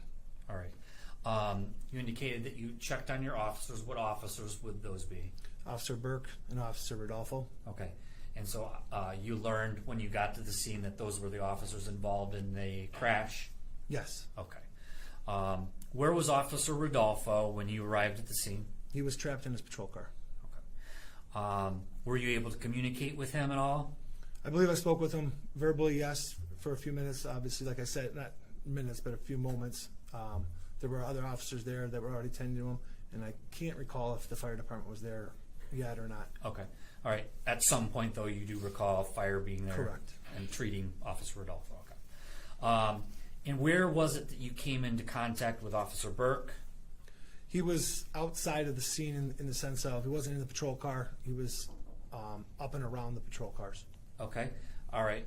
And when you came into contact with Officer Burke, can you describe his physical appearance at that point in time? He was bleeding from his arm, I think in multiple places. He appeared to be in shock to me when I spoke with him. All right. His eyes were a little glassed over. His face was a little withdrawn and blank. Okay. You could tell that he was experiencing the onset of some shock. Okay, all right. And so, what did you do when you came into contact with Officer Burke? I asked him if he, how he was. I addressed his medical needs, and then I made sure we had another officer stand by with him while I tended to the rest of the scene. All right. And at that point, was Officer Burke taken to like a different area away from that immediate crash scene? I didn't really have the ability to have him removed from the scene. He was moved to the front of a different patrol car, Okay. but he wasn't removed from the scene. Right. When I say scene, I mean immediately next to the vehicles where Rodolfo were and the Yeah, occupants of the Durango. he was directed towards a different patrol car that was there on scene. Okay. All right. And at that time when you interacted with Officer Burke, did you speak to him or ask him any questions about what had occurred? No, I did with not. specifics with regards to the crash itself. No. Okay. All right. So after getting there, talking to Rodolfo and Burke, what did you do? Like I said, I assessed the rest of the scene. I went over to where the occupants of the other car, I believe CPR was being administered by some of my other officers at the time. I began to coordinate response, vehicle situation to secure the scene. Okay. I gave directions to do other things. All right. And so as the supervisor of this scene, is it important to obviously preserve the scene as much as possible for evidence and things of that nature? Yes, it is. Okay. All right. And when you're dealing with a traffic, a motor vehicle crash, what types of things are important to do to try and preserve evidence to, reconstruct that crash and things of that nature? Try to leave the evidence where it's at, where items are laying. Sure. Make sure people aren't coming in and out of the scene. Only those that were necessary to be there to render medical aid. Okay. All right. And so was that done when you got to the scene and began, Yes. directing what to do? Yes. All right. And so was that scene preserved for later investigation of the cause of the crash and things of that nature? That's correct. Okay. When, after getting there and going through that whole process, what did you do? Again, it was a lot about scene management, Right. and holding that scene. Making obviously once medical had been rendered, and those that needed to go to the hospital were taken to the hospital. It became scene security. Okay. All right. At some point then, after everyone had been transported to the hospital that was being transported, you had secured the scene. What was done with regards to the investigation once it began? The investigation was turned over to the Macomb County Sheriff's Office at the request of the acting commissioner at the time, Charles Rushton. Okay. When you say the acting commissioner, Charles Rushton, you're talking about the acting commissioner of the Warren Police Department? That's correct. Okay.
Thank you, Lieutenant. You're welcome. Thank you. Cross-examination. Thank you, Your Honor. Afternoon, Lieutenant. Afternoon. My name is Mark Curtis. I don't think we've met. We have not. Congratulations on your promotion. Thank you. I know it's been 2 years, but at some point, Right. making it from sergeant to lieutenant in 23 years 23 years, of yes. service. That night, you were the sergeant for the shift, correct? That's correct. Does that shift have a specific name? It's the red night shift. The red night shift. Correct. Right. So there's different colors, different day shifts, Yes. correct? What was the usual rotation for your shift in regards to time on, time off? It's 2 on, 2 off, 2 on, 3 off. It kind of rotates. It's 7. We work 7 days out of 14. Okay. So, but it's broken up a little bit, Yes. correct? We work 3-day weekends. The rest of the time it's 2 days. So there are times that during the year you'll go to work at night and leave at night, correct? Yes. And did you spend, in your time working at the Warren Police Department, did you work mostly nights or did you rotate from nights, days? Well, we worked 8 hours back when I was on the road for the most part. So I worked afternoons the majority of my career. Once we moved to 12 hours, I worked days for a little bit, and then I worked nights. Okay. When you moved to the night shift, was that as part of a promotion to sergeant or was that your choice that you went? I mean, how did that work that you ended back up on nights? That was a promotion to sergeant. Okay. And in order to do that, you become the lowest ranking sergeant, and then there's a shift bid where you end up on. Correct. And usually when you take the promotion, you're ending up on the night shift, right? For the most part. Okay. How long had you been the sergeant on night shift before September 29th? I was coming up on, say it was 3 years at that point. Okay. And how long had Officer Burke been on that red night team with you? A long time, at least 2 years. Okay. So you're very familiar with him? I am. You guys get to know each other, get pretty close. We're like a family. But a family that if somebody's wrong, you're going to make sure it's pointed out and taken care of and course. corrected, correct? We have a duty, yes. Okay. Now, on this night, let's talk about the briefing. What are patrol hot sheets? Well, the hot sheet comes out on a weekly, at the time came out on a weekly basis. That was a sheet of information from our intelligence officer that works in the detective bureau that puts that together, puts together a list of all the major crimes that are happening in the various areas throughout the city. And do you know a person by the name of Detective Villaro? I do. And was he a detective at the time back in September 29th of 2024, if you remember? I believe he may have been either a detective or he was in our special operations unit, but somewhere in that time period. So he would have, if he was working on an investigation, he would have helped assemble those hot sheets. Correct. And is that so if it was on the 30th, if it was the 29th, it would have been prepared previously to that Sunday morning? I believe they came out on Fridays, so yes, this particular there would have been one, I believe, on the 27th. So a hot sheet on the 27th with relevant information over the weekend proceeding, correct? Correct. And that hot sheet would have been covered in the briefing? Not specifically. It may have been referenced just from a supervisorial standpoint. We read the diary, and then if there's, again, like I said, something else outstanding, we would bring it to light and say, hey, there's also this going on. Okay. And I know you said that you couldn't remember the exact conversation or what was said, but one of those things that was brought out and discussed was this ATM crew, correct? Yes, like I said, we've been talking about the ATM RA crew for a while. Okay. And was there any, that you recall, any specific information on how they were operating and what they were doing? Specifically, no. I can tell you that we knew they were armed. We knew they were stealing ATMs, using stolen cars. We knew that they were also committing armed robberies and burglaries. And was information, you were being provided with information that was happening at a certain time of day, correct? That's correct. Okay. And was that during your shift? Yes. Okay. And it was in a certain area? It was throughout the county area, but yes, we had it in specific areas in the south end. Okay. In the city of Warren? That's correct. In the south end? Correct. What district or patrol area would that have been? The south end is, how we have it broken up is Adam, Bravo, Charlie, and David area. Okay. Do you know which assignment, and if you don't understand, it's been a long time, but do you know what call sign and which area that Officer Burke and Officer Rodolfo were assigned to? I would say they were probably David 40. And I say that because when you come to the shift, you get assigned to a car in an area, and for the most part, you're going to work that assigned area. Why is that? It's to develop familiarity with that area. So you're working that space consistently. You get to know your constituents, you get to know your businesses, you get to know the area in a whole. So you begin to, as you're spending time in that area, you get to know where the stop signs are.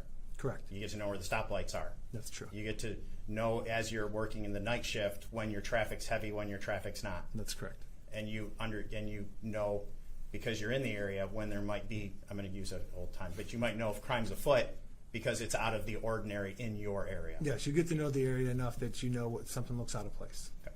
Now, you've been an officer for a very long time. I'm going to guess there's been many generations of cruisers that you have probably driven. Yes, there are. Okay. Anything from the old Ford Caprice all the way through to the new Tahoes. That's correct. On this night, what vehicle were you driving, if you recall? I would have probably been in an Explorer. Okay. And is that an Explorer that you can just go buy at the car? If I walked into the car dealership and said I want a police Explorer, am I going to be able to buy that? No, I believe you have that. But there's what's called the Police Interceptor package, and I think that's directly marketed to police departments. Okay. Do you know what that Police Interceptor package is? I have no idea. Okay. But it's a specially equipped police vehicle. That's correct. Do you know if it's pursuit rated? Yes, it is. Okay. And that is not, you just don't get in that car and then drive it home afterwards, right? You leave it at the department? Correct. Okay. And then that's used by other officers? Yes, it's a rotating pool. Okay. In your career as a law enforcement officer, have you received training on driving different vehicles? Yes, I have. Okay. And was one of those trainings driving the Ford Explorer? Yes, actually it was. And did that involve high-speed maneuvers, high-speed how to control the vehicle? Yes. And that was the Ford Explorer police pursuit package? Yes. The same one that Officer Burke would have been driving that day? Not the same exact car, Right. but the Yes. same type Same type of car. equipment. Okay. Yes. And that would be the same car that you drove to the accident scene from That's the station, correct. And if I heard your testimony correct, you made it from the department to the scene in 5 minutes, correct? That's correct. How far, miles-wise, was that? 4 or 5, Okay. maybe 6, depending on how the crow flies. But by roads, it's 4 to 5 miles to get there. Yes. Okay. And you activated your emergency lights in response to that, correct? I did. How was the traffic at that time for you in response? Light? You didn't have too many issues, correct? No. Did you run into any red lights?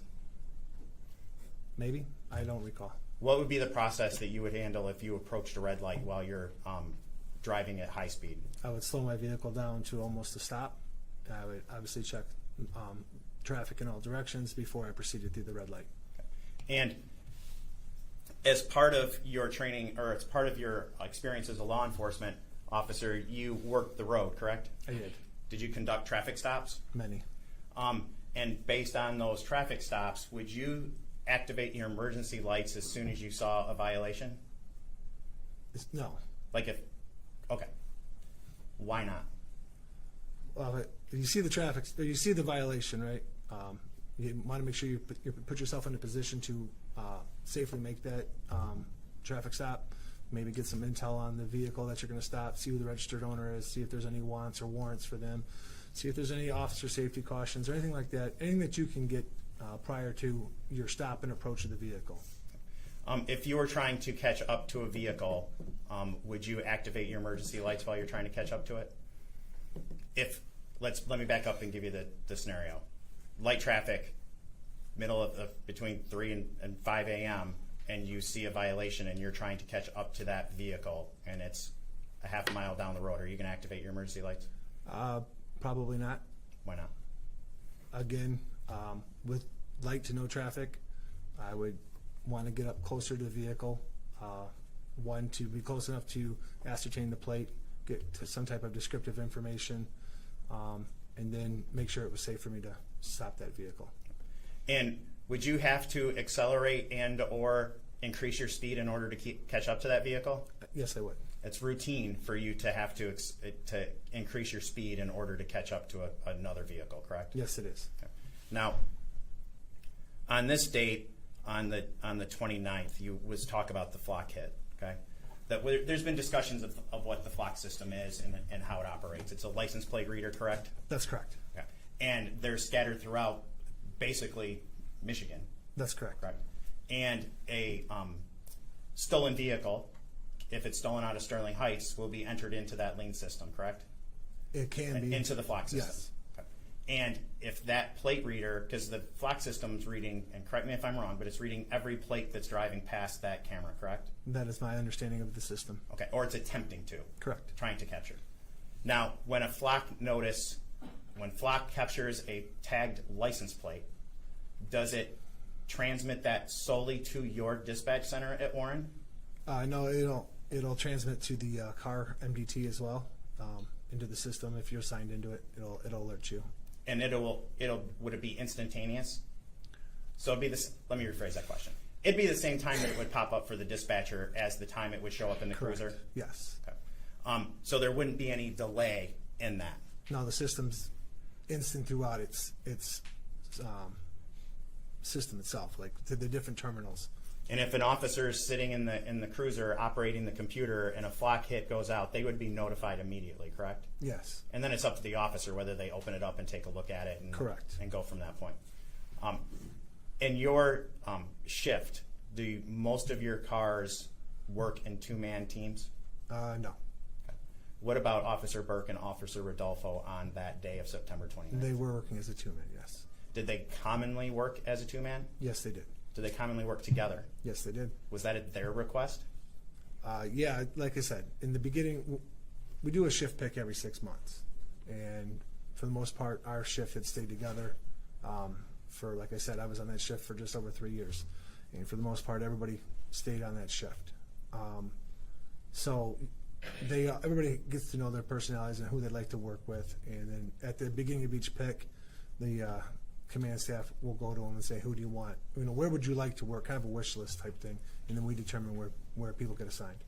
And Officer Rodolfo and Officer Burke requested to work together? Yes. And every 6 months they continue to request to work together? Yes. Okay. And that was for the time period that they were working under when they both were on your shift working there? That's correct. Okay. Now, do you know why they asked to work together? I don't know the specifics, but they both came from the county. I'm sure they were familiar with each other there, and they just kept that familiarity with each other. They know how each other works and operates. They know the ins and outs, what they like to do, how they like to patrol. So I would assume that's why. In your experience with observing Officer Rodolfo and Officer Burke's working together, who is usually the driver? I can't answer that one because I'm not in the car with them. My experience has been when you work in a two-man car, you generally rotate day to day. Okay. But they can choose not to, That's true. correct? Yes. So if Officer Rodolfo felt that he was better working computer, he could work the computer, and if Burke was better at driving, then Burke could be the driver. That's correct. And they could keep that as long as they wanted to. I know teams or patrol partners that have operated that way. Yes. Okay. For years. Correct. I'm going to guess, since you're a lieutenant and now assigned to the IA department, that you're pretty familiar with your department's policies, correct? I am. Are you familiar with your policy back on policy number, and I'm old and I left my glasses.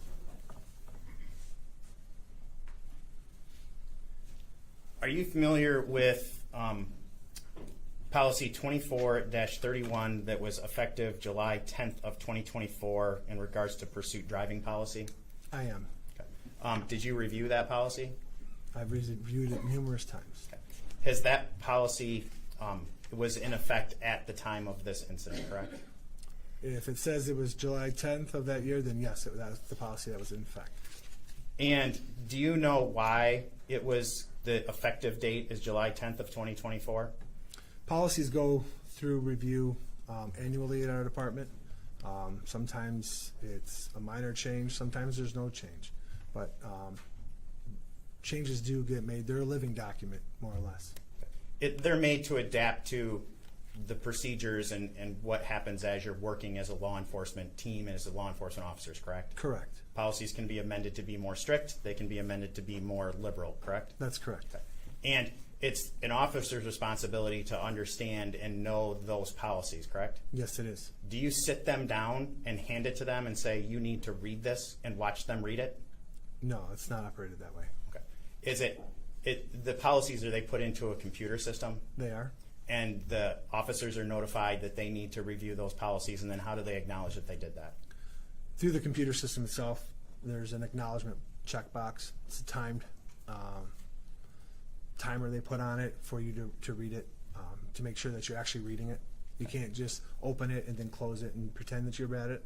You have to open it, read it, and then once the timer's run out, you can hit the check box. And then when you check that box and hit submit, it tells you, it gives you a warning that, hey, you're acknowledging that you've read this policy, that you understand this policy, and your signature is in essence going on it. It's not like the old days where you could just hit fast forward on the VHS No, and you spin can't. through it real quick. You That's actually correct. have to pay attention. That's correct.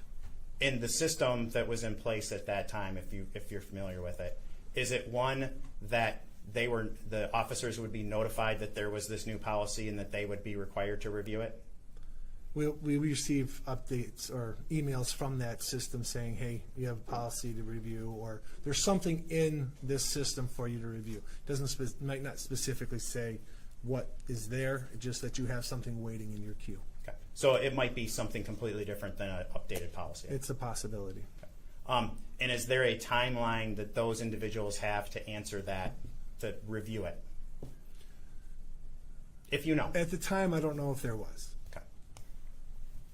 And how would you would determine that, but they would acknowledge it after going through the timer and reviewing Correct. it, and then, but you're not familiar if there was a way to actually verify it? Correct.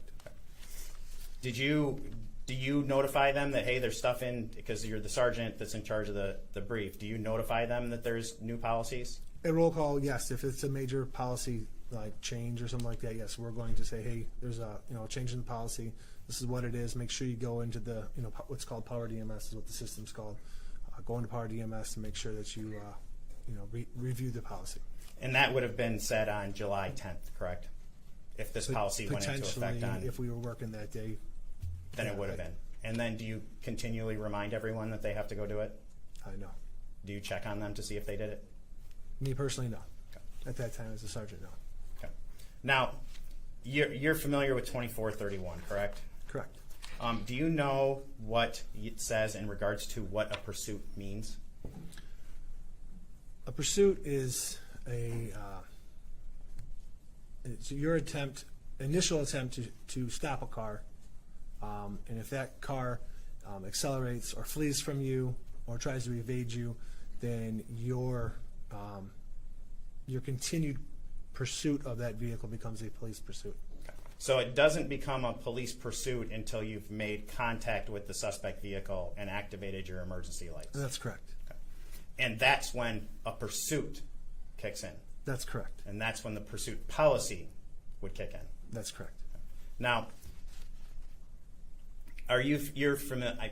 You've been there a long time. I was about to ask you a dumb question. It's all good. Where's your border with the city of Warren and Detroit? 8 Mile. Okay. And where is it? Is Shaner on that road that runs down to 8 Mile? Yes, Shaner runs north and south through the city. Okay. And is there a concern by your department and your officers if they are trying to catch a vehicle and it's heading down towards Detroit? A concern in what fashion? Like, if it gets to Detroit, isn't it true that if it crosses the border into Detroit and a pursuit has not been initiated, that officers are discouraged from continuing into Detroit? Yes. Isn't it true that the reason for that is because once they enter into Detroit, the officers might not be as familiar with the area as they Yes. would be with Warren? Yes. And they're putting the officers at risk? Yes. And any other individuals, because at that point they're not as familiar with the roads as they are in Detroit. That's correct. Has your department run into issues with the Detroit Police Department not assisting you when you have chased suspects into Detroit? I wouldn't say not wanting to assist us, but maybe not having the manpower to assist us. They've just been too busy to help. Correct. So it's not, if you have a car fleeing in, well, let's use this. You have a flock hit, with a vehicle that has two weapons reported that are stolen in it, along with the ATM crew information, if that vehicle is fleeing in Detroit or believed to be going to the Detroit area, would that be something that you would want to get and find that vehicle and get in contact with it before it crossed 8 Mile into Detroit? Potentially, yes. Okay. And so that's because once you get into Detroit, you're not going to initiate a pursuit in Detroit. That's correct.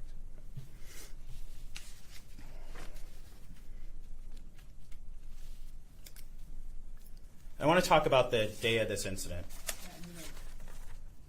just need to check the computer, so we're gonna take a short break. Okay, thank you, Your Honor. All rise for the jury.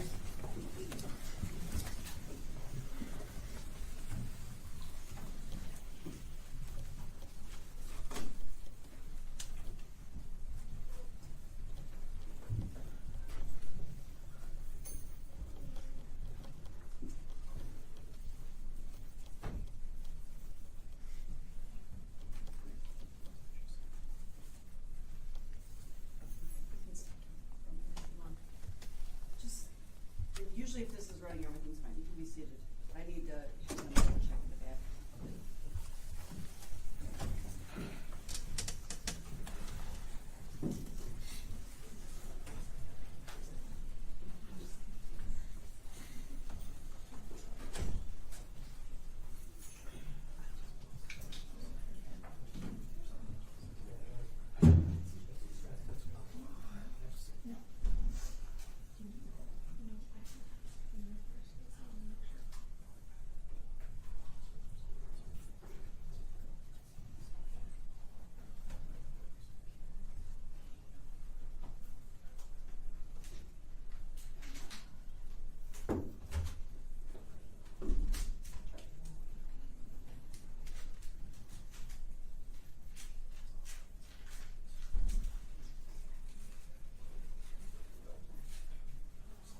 rise, court is back in session.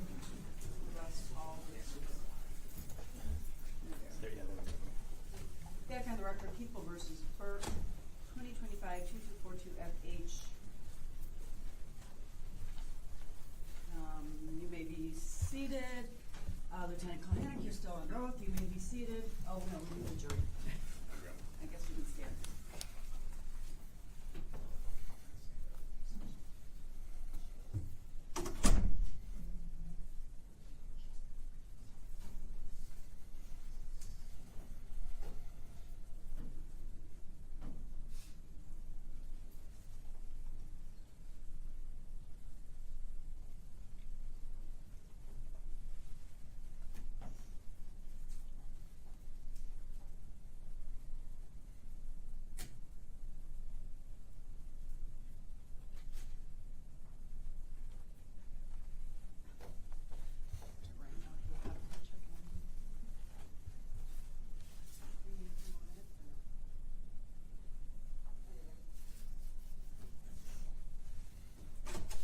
All rise for the jury.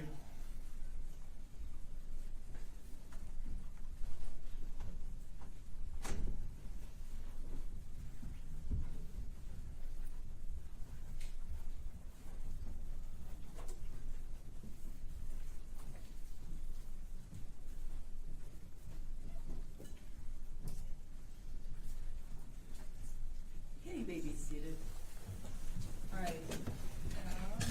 Mr. Curtis, you can continue.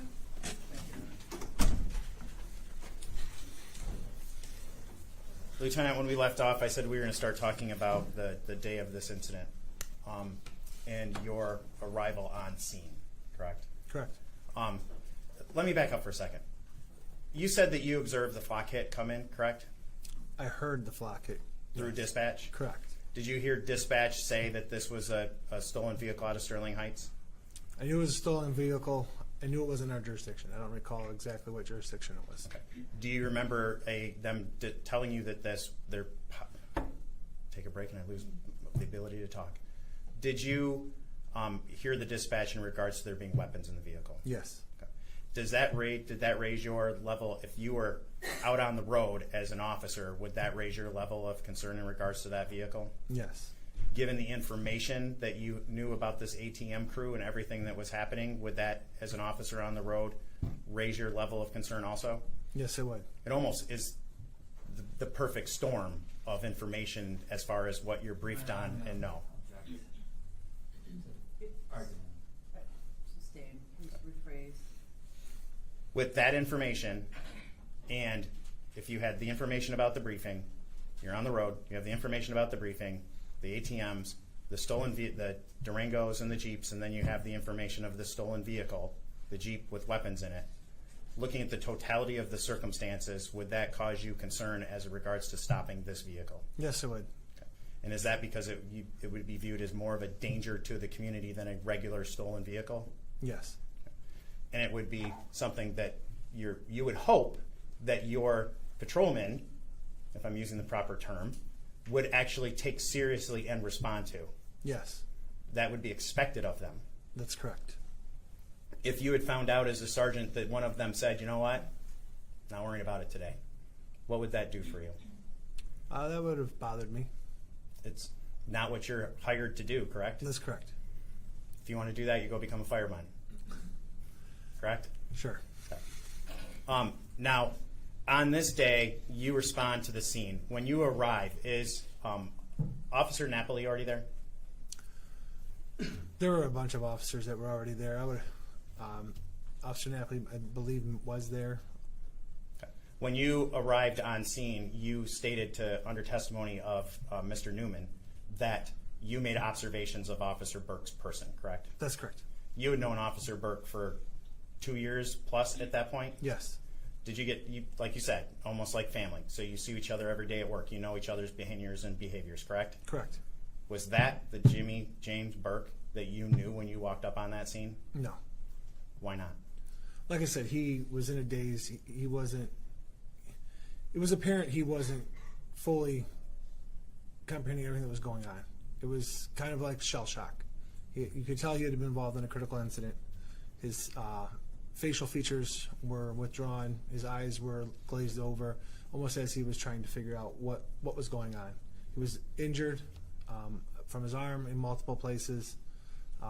His speech pattern, all that was different from what would be considered normal. When you say his speech pattern, what do you mean by that? What did you observe in regards to his speech that made you concerned? It was mumbled. It was kind of incoherent. It wasn't precise talk like we're talking now. He wasn't making any sense. That's correct. Okay. And at that point in time, did you assign a companion officer to him? Not specific, but there was, Officer Napoli was there, and I recall multiple times from a distance telling Officer Napoli to stay with him and not let him wander through the scene. Okay. Did you tell Officer Napoli to take him back to a car? I may have. I don't recall specifically who I told to have him stay put. Okay. If you would have told an officer to move or Officer Burke from the scene back to a cruiser, why would you have said that, given your observations of him? One, to remove him immediately from the immediate scene. Two, to give him a space to try to collect himself, make sure that we can render medical aid safely if necessary. Like I said, he was walking around, so it wasn't like we had to do it right where he was at.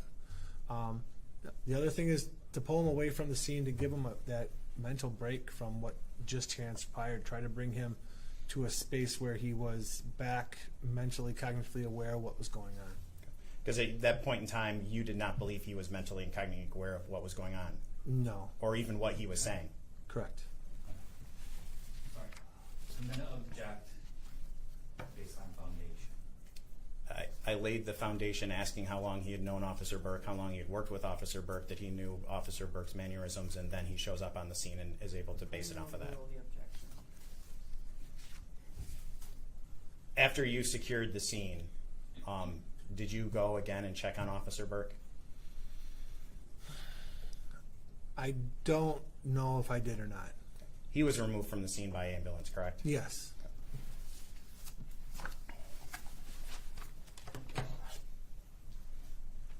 Thank you. Thank you, Lieutenant. I You're appreciate welcome. it. Mr. Newman.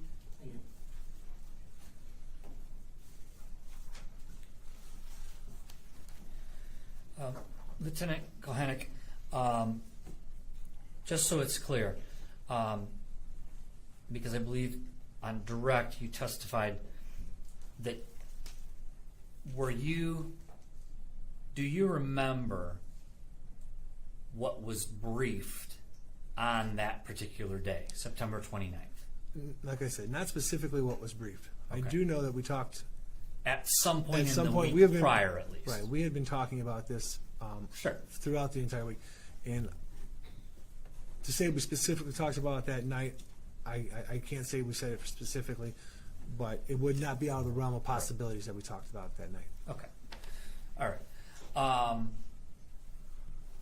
You had indicated that obviously as a police officer you had been through emergency vehicle training, correct? That's correct.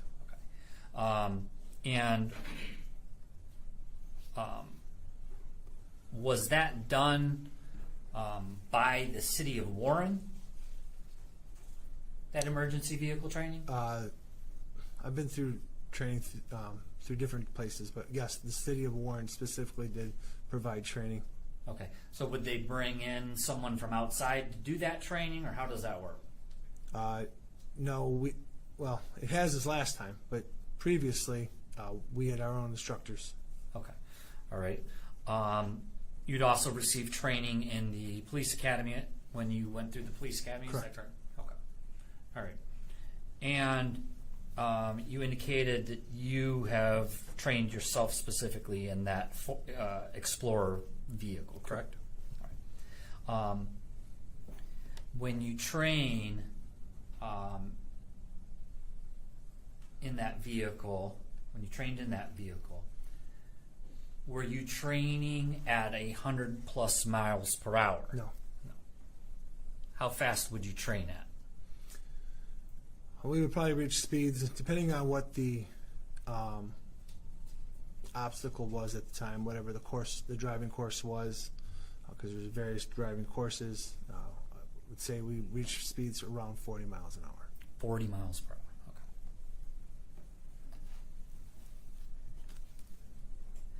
When you were at the station on the morning of September 30th and you responded to the area of Shaner and Prospect, were you in a fully marked Explorer? I was. And did you have your lights and sirens activated when you responded to that scene? I did.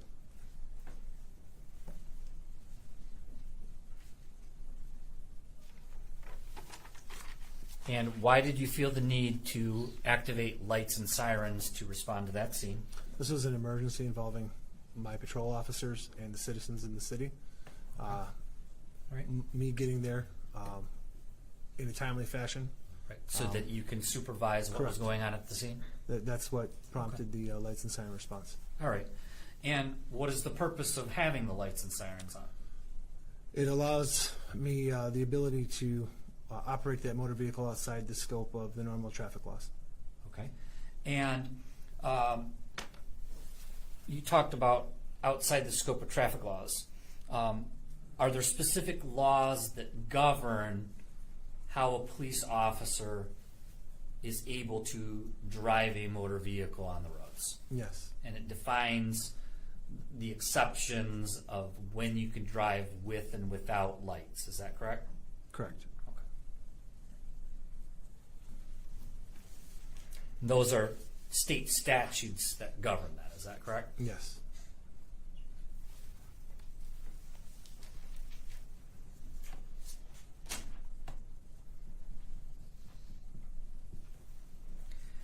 When you activate your lights and sirens as you're responding to that scene, what is the purpose for doing that, though? To get to that scene as quickly as I can. Okay. You don't need lights and sirens to drive fast, though, correct? That's correct. Okay. Were there other cars on the road? There was some light traffic. Okay. And so, would you have your lights and sirens on to alert the other traffic on the road? That's correct.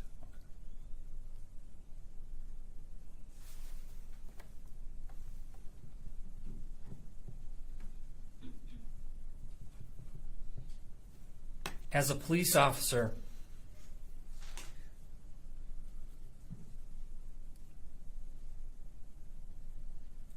are you considered a public safety officer?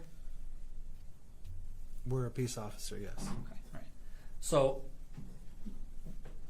is your job as a police officer to make sure that the public is safe? Yes. Would you consider that a police officer's number one priority? Yes.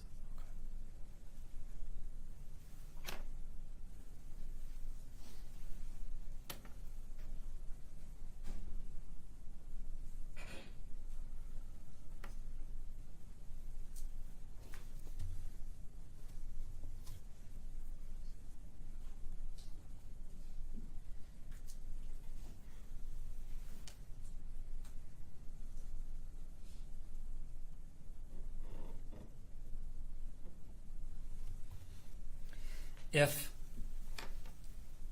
a police officer, a situation like this where there has been a flock hit on a stolen vehicle is reported out over dispatch.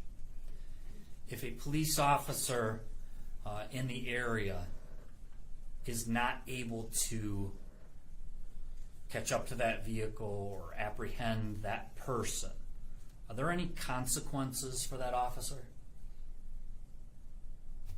No. With the department? No. No. Okay.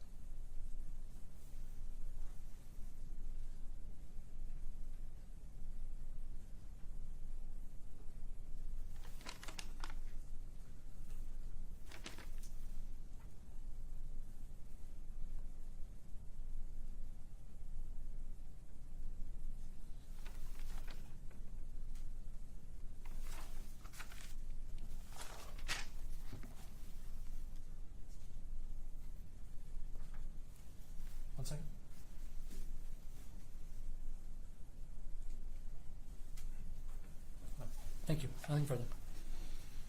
Recross. Thank you. Let's piggyback off that question. If the officer's unit is free and they're on patrol in that area that the flock hit is, that's their district to patrol, correct? Correct. And they are free. And this flock hit, with the information that was talked about at briefing and the information in this flock hit, would you expect that unit to respond to that flock hit? Yes, I would. So if it's in their area and they're free, they should be on their way to that. That's correct.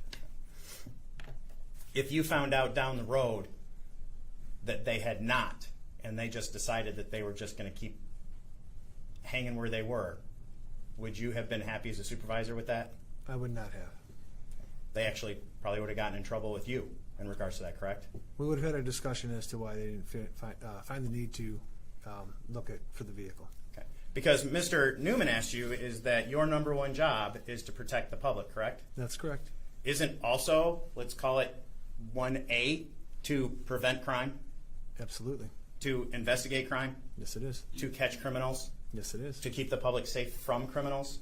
Yes, it is. Okay. It's not simply as a police officer to go around and pull over speeders because they're driving too fast that day. No, we expect our officers to be proactive, looking for crime afoot at the time to stop it before it occurs. Okay. So you use the word proactive. What do you said stop crime before it happens. Correct. What do you mean, let's go a little bit more. What do you mean by proactive? What would you expect in this situation as far as the briefing and a flock hit for that officer to have done with that information? I would have expected my officers to be in their area, looking for that vehicle, making sure that our businesses weren't being broken into, they weren't being robbed, our citizens weren't being put in danger. And if they believed that they saw that vehicle, what should they have done? Try to catch up to that vehicle, try to stop that vehicle, try to stop any potential crime from occurring. And in order to catch up to that vehicle, they would so they're trying to catch up to a suspect vehicle. They see it, and they're trying to get to it. Should they activate their emergency lights in this situation to catch up to that vehicle? Depends on the situation. In this situation, for officer safety purpose, I wouldn't have turned my lights on. I would have tried to have gotten there. The people that we're trying to catch up to may not know I'm there, and giving them the heads up that I'm here could potentially set me up for an ambush situation or put myself or other citizens in danger in some other capacity.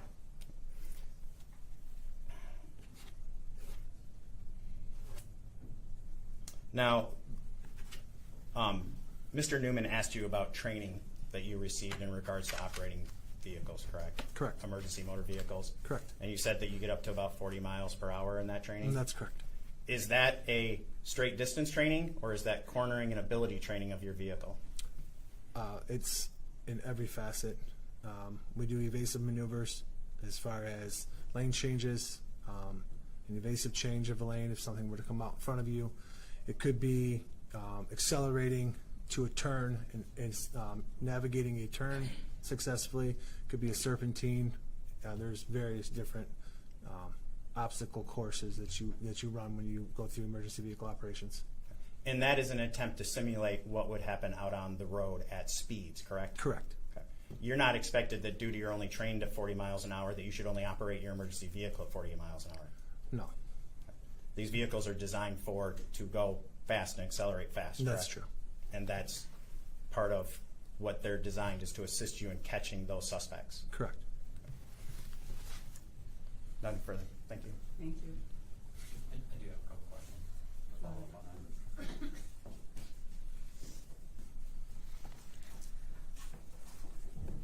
that. Lieutenant, obviously, I think everybody understands that the job of a police officer is to investigate crimes and try and catch criminals. But as a police officer, is your job to catch the criminals at all costs? No. Why not? We have a duty to the public in general. Right. And so when you are trying to apprehend someone, are there laws in place specifically for police officers that deal with how they can drive during those types of situations? Yes, there are laws. Okay, all right. And I'm not going to get into the specific laws, we'll get into that, but when you're responding or looking for a vehicle, is it the police officer's job to keep the public safe while doing that? To the best of their ability. Should a police officer be putting the public safety at risk to locate a stolen vehicle? I guess it would come down to what you mean by putting them at risk. Putting their lives at risk.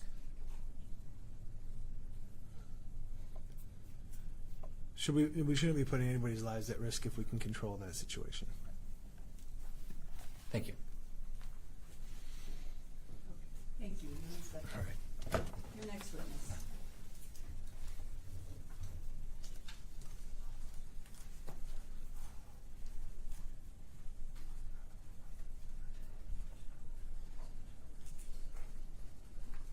Judge, can we approach?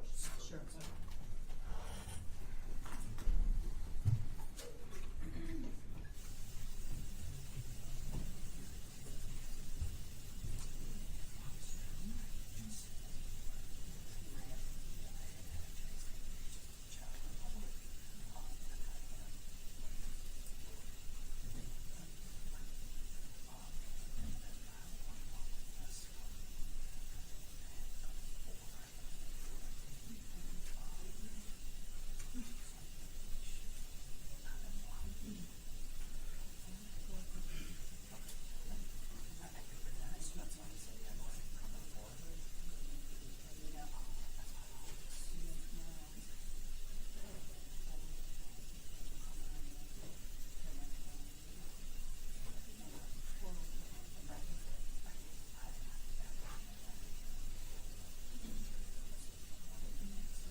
All right, we're gonna take a short break.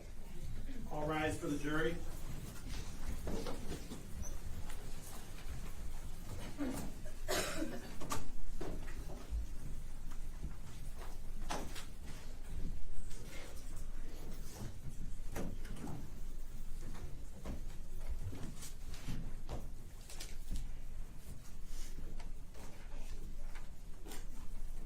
Okay, we're in recess.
My name is Brandon Roy. Spelling the first name is Brandon.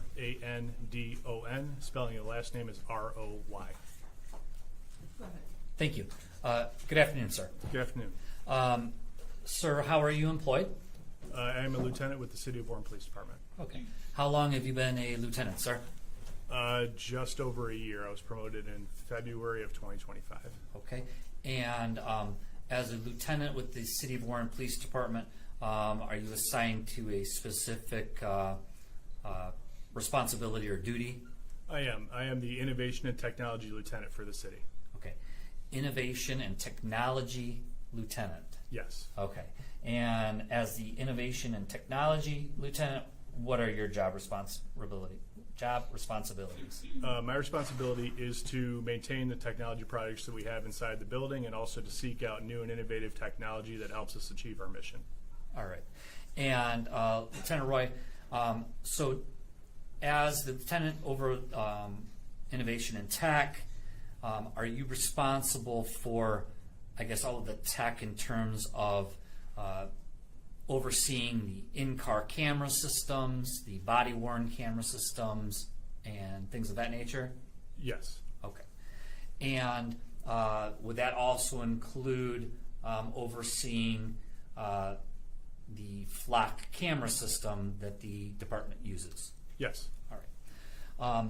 I want to start with the flock camera system. What is the flock camera system exactly? Flock is a broader company that has public safety technology. Our relationship with Flock is for their static mounted license plate reader cameras. We have a network of them throughout the city. They are standalone cameras that are powered by solar, batteries on a solar pole, and then they are attached to a camera that has a cell modem in it that takes pictures of license plates and vehicles. All right. So those cameras, are they stationary cameras? They are. Okay. Do they rotate or move or anything, or are they just one direction and that's it? They are fixed. They face one direction. Okay. All right. And so are you familiar with where all of these flock cameras are located throughout the city? Yes, as I the am. lieutenant? Yes, I am. All right. In this particular case involving Officer Burke, did you become involved in this case just by way of being the technology officer or Yes. lieutenant? Yes, correct. All right.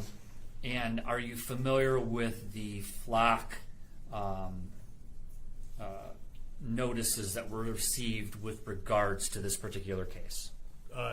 I'm aware that there were Flock alerts received. I'm not super familiar with all the nuances of that case. Specifics of the content of them and Correct. things? Okay. All right.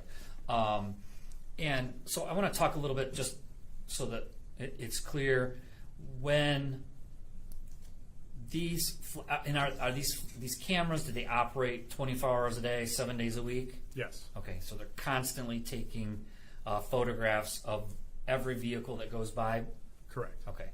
Are there situations where a vehicle can drive by but they won't be detected by the flock camera? Yes. And what type of situations are those?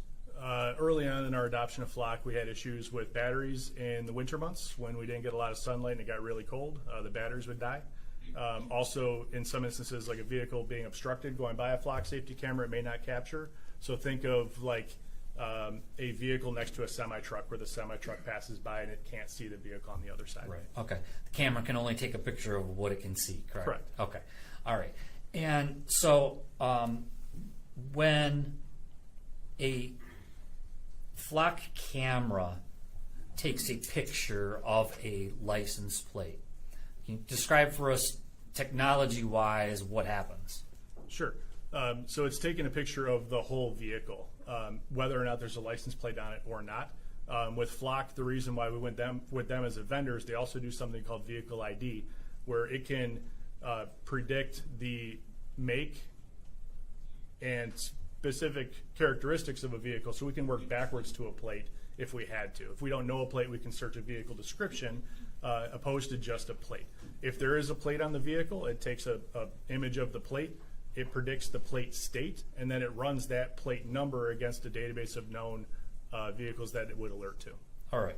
And so this is all a computer that processes all this information, correct? Correct. Okay.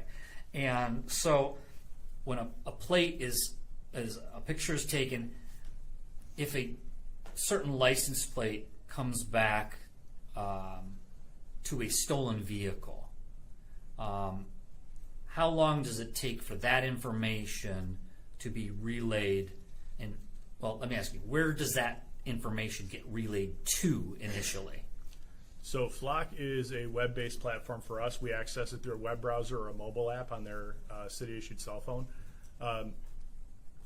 Once that alert is identified, it can be delivered to anybody that's logged into the instance, generally about 3 to 10 seconds. Okay. And after an alert is found through the computer system, it automatically goes out to all the computers, and anyone who's logged in would get some sort of notification of that? Anyone who's logged in with the specific alert reasons enabled and the cameras enabled. So each When you user, say alert reasons, what do you mean? Sure. So with Flock Safety, the individual officer can choose which cameras they're receiving alerts from, and also what alerting reasons they are receiving. In most cases, it is for NCIC listed vehicles, which is a national law enforcement database where you would see things like stolen vehicles, extradition warrants, things of that nature. So the majority of our Flock alerts are off of NCIC wanted vehicles, and there's certain reasons that it would alert. So missing persons is one, stolen vehicles, wanted persons, people on probation, a number of reasons. So as long as those were all toggled on, the officer would receive that alert. All right. Okay. And in the city of Warren, are you familiar with? And I mean, do they look at what are the most common Flock reasons that a Flock will alert to a vehicle? I'm not sure I understand. Okay. Well, because you listed a lot of different things. You know, stolen vehicles. You know, if there's an abduction or probation violator or a warrant, things of that nature. Correct? Sure. Okay. When looking at your Flock system in Warren, are you able to see and tell which of those areas receives the most type of Flock hits or alerts? Yeah, I suppose that would be possible. Okay. All right. Do you know what they are at this point? I don't. Okay. All right. Very good. When so once that alert is sent, you said within 3 to 10 seconds. Where is it? You said it's sent to each computer if they're logged in and toggled to those things, correct? Yeah, any user that is currently logged in. All right. And does it go to anyone else besides the officers in their cars that have that set? It goes to the dispatch center. Okay. Do all of the stolen vehicles get sent to the dispatch center? NCIC wanted vehicles would go to the dispatch center, yes. All right. All right. So at that point, when it gets sent to the dispatch center, and is that sent to the dispatch center within that 3 to 10 second time frame as well? Yes, and we're assuming ideal circumstances such as a good internet connectivity at the camera where it was able to offload the image, and then good internet connectivity back down to the MDT, the cell phone, the dispatch center. But All yes. right. Okay. And so once the dispatch, well, when it gets sent to the dispatch, how does the dispatch become aware of the Flock alert? It makes an audible tone Okay. on their computer that they're monitoring Flock on, and then it brings that image up in their alert list. All right. Obviously, I think our dispatchers, are you familiar with kind of their jobs? Do you deal with them and the technology that they use as well? Yes. All right. And so are they doing oftentimes multiple things at a time? Often, yes. All right. And so when they receive a Flock hit, is it their job to attend to that Flock hit immediately? It's their job to attend to the Flock hit in the order of priority of whatever is going on in the dispatch center at that time. Okay. And so when a Flock hit's received by dispatch, it depends on the order of priority as to when they get to it and deal with it and dispatch it out to the officers? Yeah, sure. If there's something of higher priority, of something of life safety, they may be focusing on that first. Sure. Okay. All right. So I want to kind of shift then to the flock hit within the police vehicle. When an officer gets a flock hit notification on the computer, how are they notified?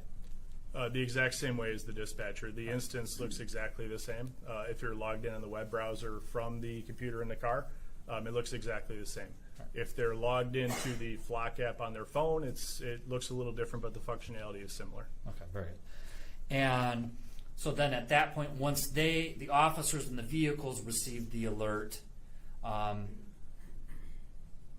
is there any type of policy or protocol for how officers are supposed to respond when they get a flock hit initially? If the officer is available in service, we would expect them to take action on the Flock hit. Right, sure, okay. And that would be whatever action was appropriate pertaining to that flock hit, I would assume. Yes. Okay.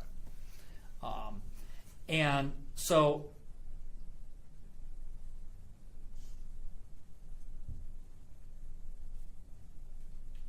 one second.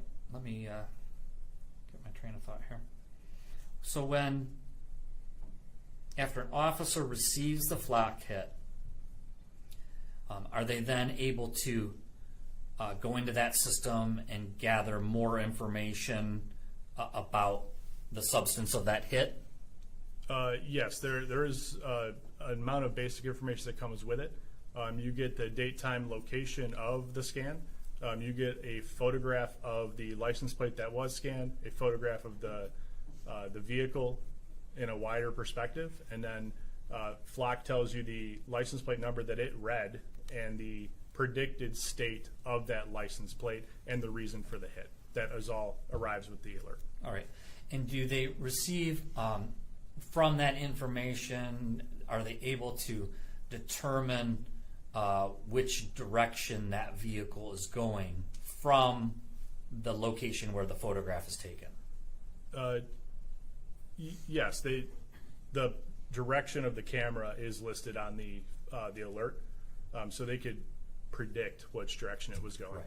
So obviously, if a camera is pointed southbound, in the southbound direction, if they're able to get a picture of a license plate, that vehicle must be going southbound. Yes, unless it made a turn. Yeah. Right. Okay. And these particular Flock cameras, are they positioned generally at intersections, or are they just at intersections? No, they're not just at intersections. Okay. All right.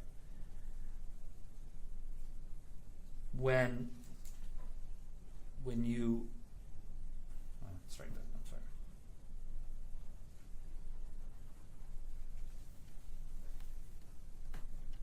One second.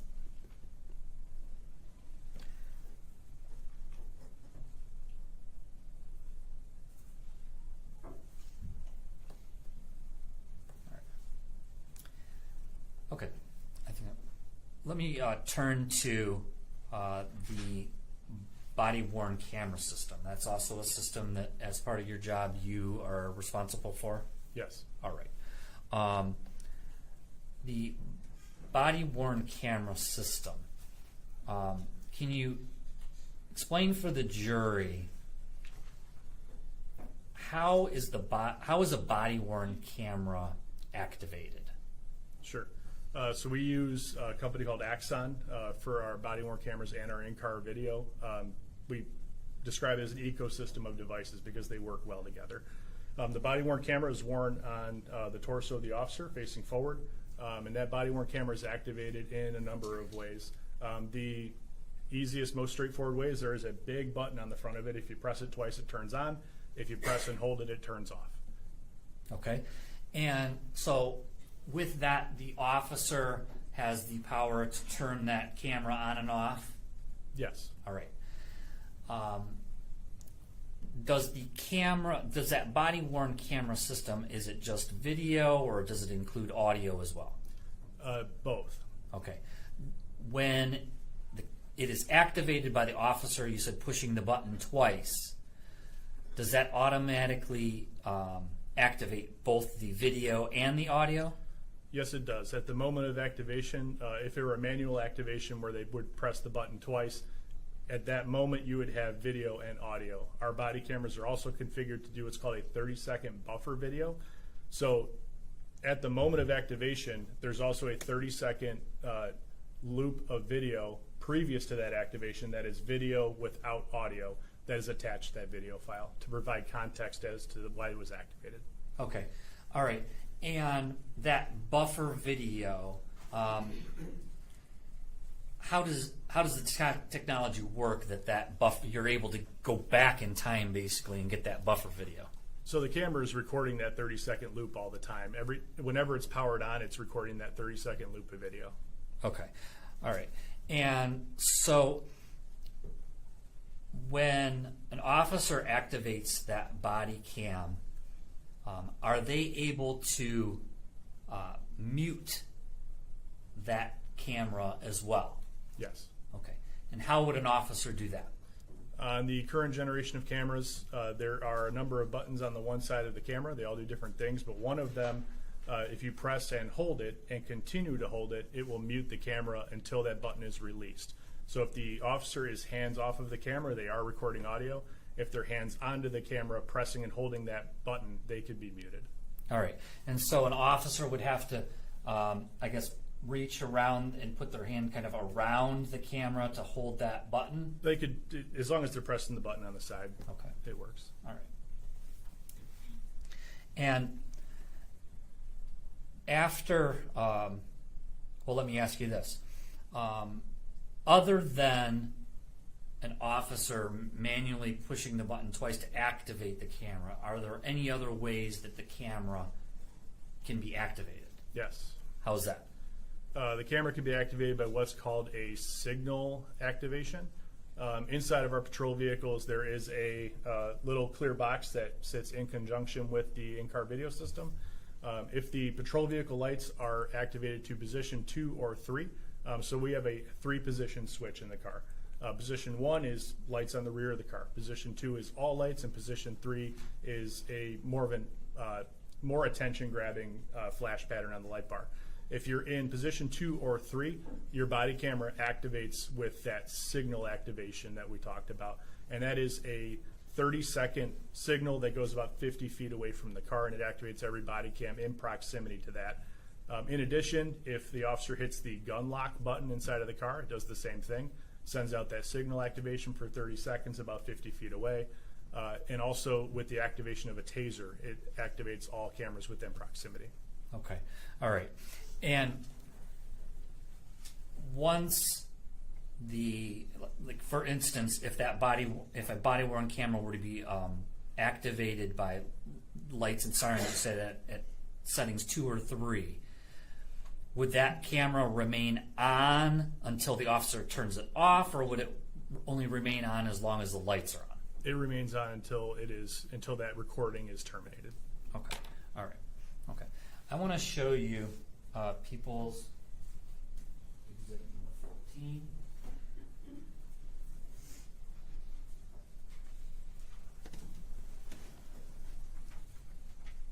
Claim people's 14.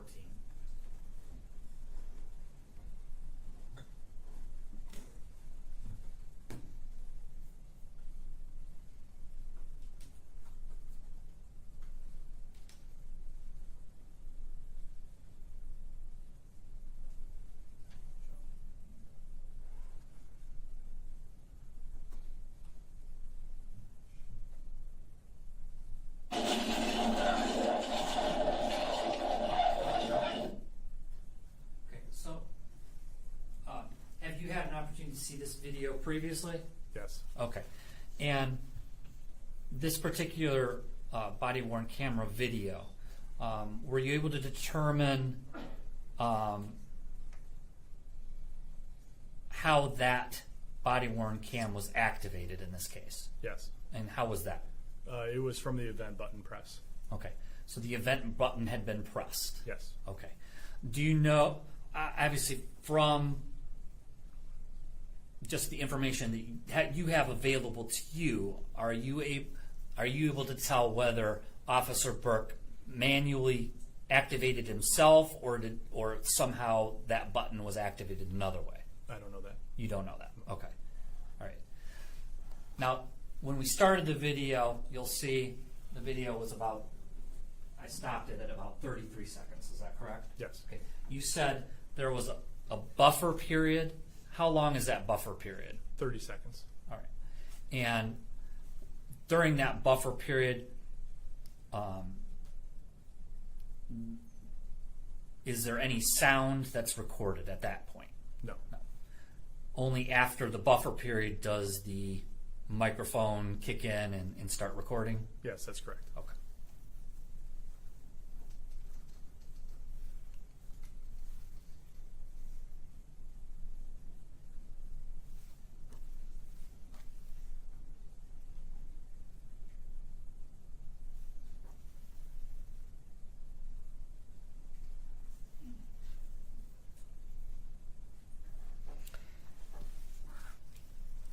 All right, I want to talk a little bit about the in-car system, video system. The vehicle that Officer Burke was operating that particular night, was it equipped with that in-car system? Yes. Okay. And is that system the same in all of the Explorers? Yes. All right. Can you tell the jury, in terms of like the setup of what cameras you have and what you're able to record and video and things of that nature in that particular vehicle? Sure. So the camera manufacturer for the in-car camera system is the same company, different product. It's Axon. The product is Fleet 3. So that comes with a windshield-mounted front-facing camera, as well as a rear seat-mounted camera for the prisoner area of the car. The cameras record to an independent DVR, like a hard drive in the trunk of the car, that is hardwired to the ignition and to certain things inside of the car that cause it to activate automatically. Okay. All right. And is an officer able to activate that in-car camera system manually themselves? Yes. All right. And are there circumstances where that in-car camera will activate automatically? Yes. Okay. Can you tell the jury what are those situations? Similar to the body cam, it will activate if lights position 2 or 3. It will activate for a weapon lock press. It will also activate for a speed threshold activation where the patrol car is traveling a certain predetermined speed, and also for a collision detection. Okay. And you indicated that at a certain speed, those cameras will automatically turn on? That's correct. Okay. And back at the time of this case, back on September 30th of 2024, what was that speed threshold? 90 miles an hour. Okay. And do you know why it was set at 90 miles per hour? It was to prevent a bunch of activations on freeways. Okay. So obviously it would activate a lot if the speed were set too low and you were traveling on the freeway, correct? Correct. Okay. And so that was determined to be the threshold was 90 miles per hour? Yeah, it's one of the reasons. Okay. What other reasons? I wasn't present for all the conversations as to why they set that speed, but that was one reason that was cited. Okay. All right. Very good. Who else was involved in that process? Do you know of setting that threshold?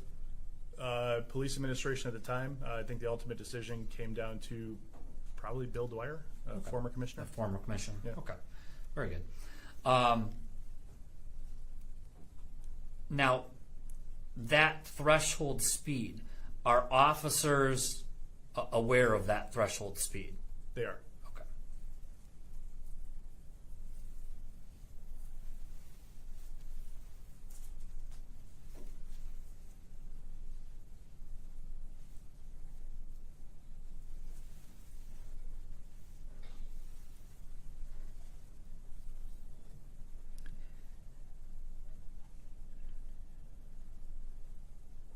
Now, Lieutenant, with regards to this case specifically, were you involved in trying to preserve evidence from this particular vehicle for Yes. this case? Yes. Okay, and what was your involvement? What did you do? I traveled to the original scene and I removed the DVR system from the car. Okay, so at the time of the crash on September 30th, you actually went to the scene yourself? Yes, several hours after the incident, but yes, I was there. All right, and the police vehicle was still present at the scene though, and that's when you did that? Yes. Okay, all right. When you say you cut out the DVR, the Axon DVR, what did you do with it at that point?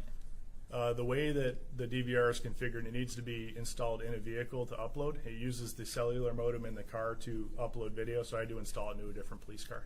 Okay, so you reinstalled it in order to upload the videos from that system? That's correct. Okay. Were those videos then eventually provided to the Macomb County Sheriff's Office as part of this investigation? Yes.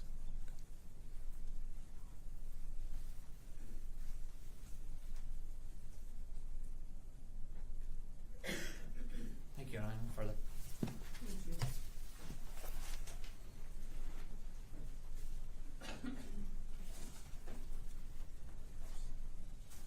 Afternoon, Lieutenant. Good afternoon.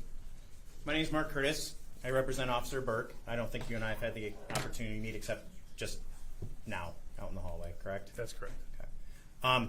You said a lot of, when they asked you what your job description was, you said a lot of words that I was very impressed that you could say, like get out, keep going with. Okay, I get stumbled over that.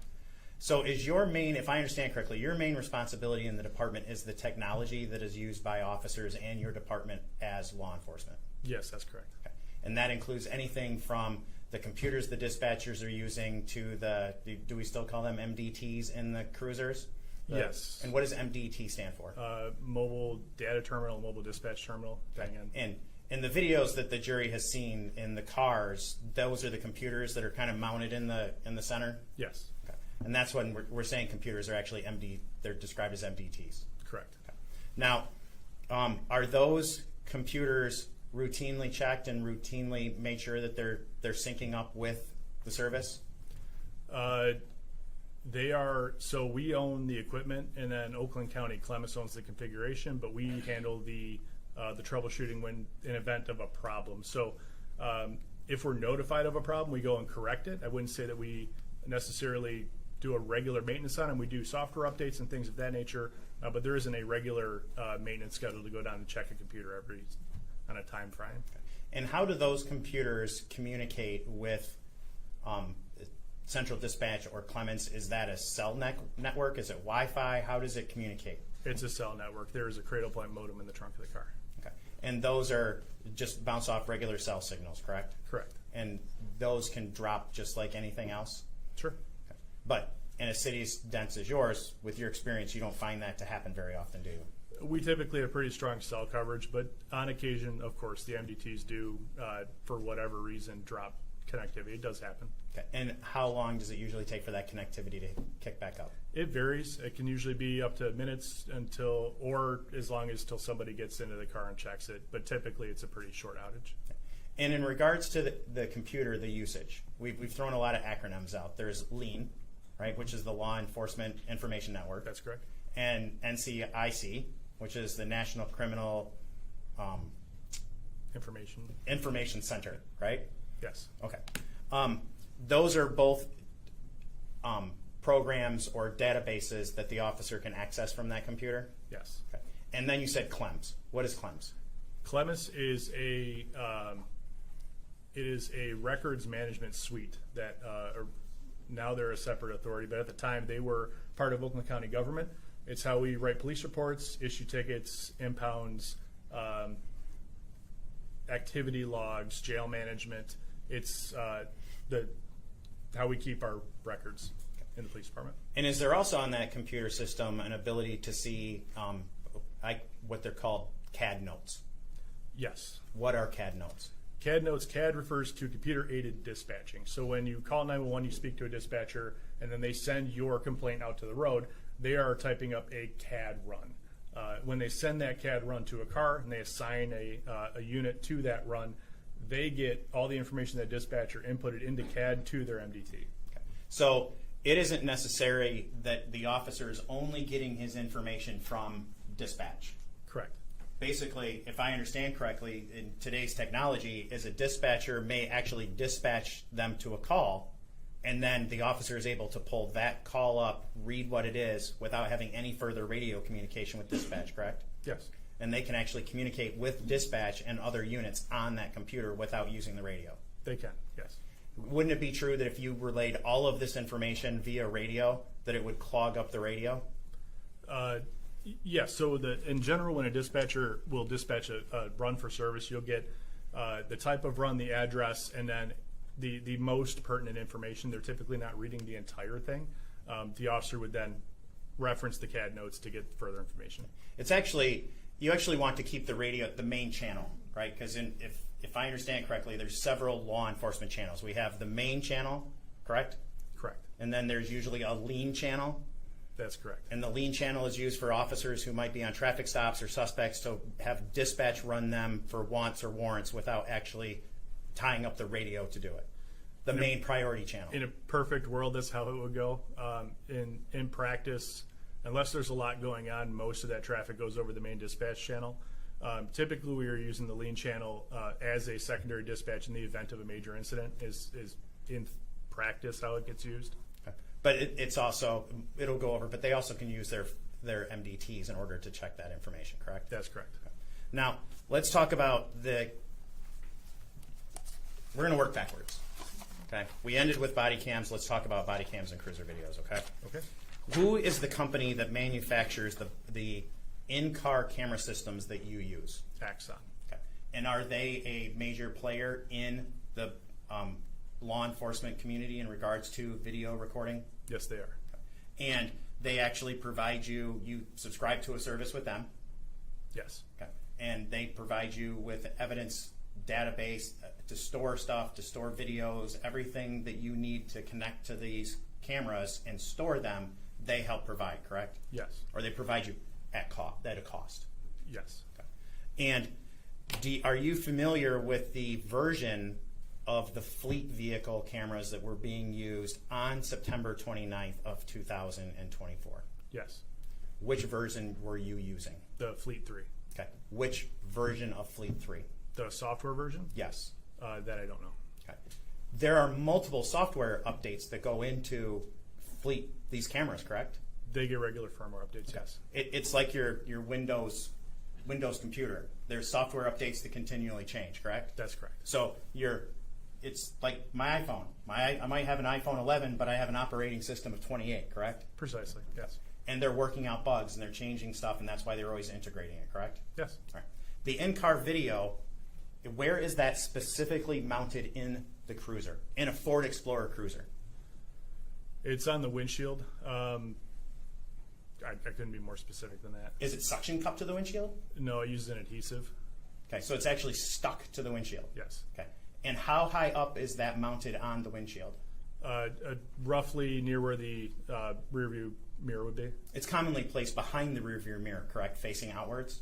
Yeah, we normally put it on the far side of it, towards the passenger side, so you have access to the buttons on the back. Okay, so it's actually on the passenger side? Typically, yes. Okay. Did you review Officer Burke's in-car video? I did. Where was that camera placed? I would assume it's there. I don't specifically recall looking into the car, but that's where we do typically put them. Okay, so you didn't verify where the camera was? The actual placement of it? Correct. No, I don't believe I did. Do you think it would be important to know that in regards to what may have been observed by the officers and where they may not have observed?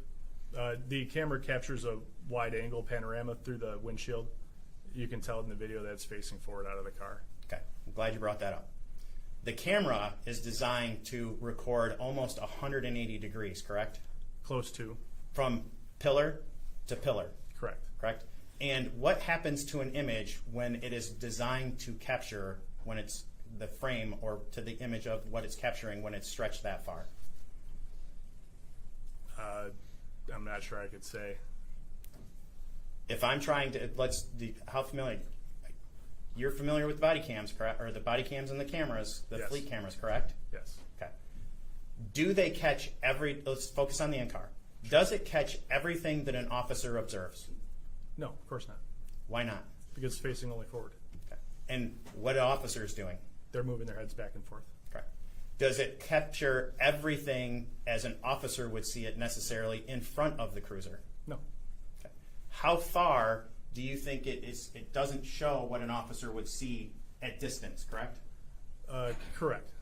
Okay. What about at night? Would that make it even more difficult for the camera to be able to pick up? It would certainly capture different than the human eye. It's because if the videos we watch, lights blur and nighttime on those cameras, correct? Correct. The human eye, hopefully, people driving, don't have blurred vision and are able to see better than what that camera would show, wouldn't it? In certain circumstances, yeah. What circumstance would it not? Guess I can't give a specific example. Okay. There is a limitation to what a video camera can show you, correct? Of course. Okay. Now, in regards to the in-car, let's talk about the activations. Okay? The speed limit at the time of the target activation on September 29th was at 90 miles an hour, correct? That's correct. What's the speed limit on freeways in Michigan? 70. And it was deemed, according to your information, that they needed to stop triggering it below 90 because you were getting too many activations of officers driving higher than 90 miles an hour on the highway? I don't know if it was because of activations, but that was one of the reasons cited, yes. Okay. So bringing it down, that 90, because you're driving 20 miles an hour over the speed limit on the highways and getting those activations, correct? That was one of those arguments, yes. Okay. Now, is that something, what's the limit at right now currently? 80 miles an hour. Okay. How many activations do you get notified of every activation that's over 80 miles an hour? No, we did for a time, but no, not any longer. Okay. You used to for a time? Yes. How long did that occur? From October 2024 until recently. Okay. So recently you've stopped, what's the number at now? It's still at 80, but the notifications happen through a different system. Okay.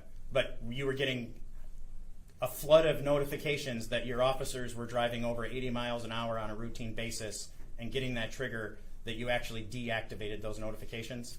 We transferred them to a different system that does the activation in a different way. Okay. There were so many you had to do that. There were a lot. Okay. So it's almost fair to say it's routine that your officers are driving over 80 miles an hour on a routine, if not daily basis. The activation, the emails did happen on a daily basis, yes. And that would list, like you get an email, would it be separate email for every single one, or just, hey, on this 24-hour period you had this many? It would be for everyone. Okay, so you're flooding your inbox. Yes. It's not, I don't believe it was an email, it was it was called a respond notification. It would notify the watch commander. Okay. So now we've shut that off, so the watch commander isn't getting those notifications the entire time through their shifts? So it was a really broad notification that you couldn't narrow down. So now Patrol Administration gets those notifications. Okay. Now, when the vehicle exceeds 90 miles an hour, is this Bluetooth technology that's inside the car? It's a combination of Wi-Fi and Bluetooth, yes. And the cameras are supposed to, if I understand the process properly, is that any event, let's just use the in-car camera. If the car exceeds the 90 mile an hour speed limit, anybody that's inside that car that has a active body cam, their body cam should automatically turn on, correct? Not on a speed activation, no. Okay. Explain that. Why is that? The way that Axon has the device configured, speed activations and collision activations do not send the signal alert to activate all devices. It does just the in-car camera systems. Okay. So it's not as if, let's talk about September 24th of 2000, or September 29th, September 30th of 2024. If Officer Burke has on his body cam, and it is on, but it's in standby mode, that's what we call it, correct? A standby? Buffer, yeah, but similar. It's standby. Yes. As far as Officer Burke's concerned, it's not recording anything except that buffer, correct? Correct. But it's constantly recording in 30-second loops until it's activated. That's correct. Okay. Does your department record constantly, or does it do the 30-second buffer dump? On the body cam? Correct. On the body cam, it's the 30-second buffer dump. Okay. Now, so his body cam might be active, but it doesn't mean that he shut it off if the in-car camera turns on, correct? For a speed activation, the in-car camera would turn on. It would not activate the body cam. Okay. That's correct. So the video that Mr. Newman showed you of his body cam turning on at the time of the collision, that's not something that he would have known. Let me think how I want to phrase this question. It's not as if he turned his camera off after the in-car camera turned it on. No. Okay. It would have activated because of the collision or something hitting it, correct? In this case, the audit trail from the body cam shows that the event button was pressed. Okay. So something in the car hit his camera, hit him in the body cam. The button was pressed. Right. Yeah. Okay. So whether he did it, the car did it, anything, something hit that button and it goes off, correct? Correct. And isn't it true that sometimes that button gets hit and shuts him off? Yes, that is a little different now also. If Okay. you'd like me to explain. Yes. So the Hold on. Is it different since Officer Burke's incident, or is it different now? different, it would have been active on his body cam at the time. Okay, then go ahead. So the Axon Body 4 with that new camera, if the event button is pressed more than twice, and this is a setting that we've set as the Warren Police Department, you hit the button twice to activate the camera. If you hit it more than twice, there is at least the assumption that it could be because of an accidental contact with the body cam. So to avoid a inadvertent and unwanted termination of the video, the body cam requires that you press a button on the side of the camera as well to confirm a video termination. Okay. So pushing on the front isn't just pushing your single finger, or pushing on that button on the front isn't going to deactivate that camera. Yeah, if it's been pressed more than 2 times after the activation, it's going to require you to press a button on the side of the camera as well to terminate the video. Okay. So that's not something it's a conscious thought that you have to do in order to make that operate, correct? Yes. Now, the cruiser video, do you know the frame rate that it records at? I don't know off the top of my head, but I could research it for you. Okay. But there is a difference in how it doesn't record in real time. Do you know what bad question on my part?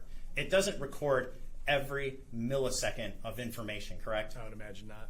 Okay. That's a lot of data that you would have to store. Yes. And isn't it true that the video tends to supplement in order to create that storage? Is that if the AI recognizes that this is the same image, that it'll just kind of buffer what it's recording and fill in space? I can't say that definitively. No, I don't know exactly how that works. I just know that it records. Okay. You just know that you turn it on, it records, and then you see it. Yes. But you do acknowledge that that doesn't record every single millisecond as it's going along, correct? Yes. And once again, what the officer is perceiving isn't being recorded by the in-car camera. No, the person that would know the perception of the officer is the officer. Now, let's talk about body cams. Okay? Does your department have a body-worn camera policy? Yes. Are you familiar with it? Yes. Are you familiar with the policy that was in effect on September 30th of 2024? Yes. On that date and time, was that policy in effect as you remember it? I believe so, yes. And does officers required to wear their body cams and have them on at all times? No. Are there exceptions? Yes. What are those exceptions per policy? The exceptions are the initial contact with a child abuse or sexual assault victim, if a supervisor directs you to, or inside of private areas of the station, they're permitted to take it off. If they're having private conversations or just casual contact with the public, they're not required to activate, things of that nature. Okay. What if it's conversations between officers? Private conversation in the car? Private conversation in the car, private conversation outside the car? That does not have to be recorded. Okay. And if the body cam is active, does the policy allow them to mute the conversation so it's not recorded? Under certain circumstances, yes. Okay. Do you know those circumstances? Test to me. Yes, I know most of them. Okay. I'm not going to hold you to it. Sure. Because we don't have it right in front of us. But is one of those if you are having personal conversations between the two officers at that point in time? If you're having to a conversation away from the public between the two officers, you are permitted to mute that. We would call that a deliberative process conversation by the policy. Okay.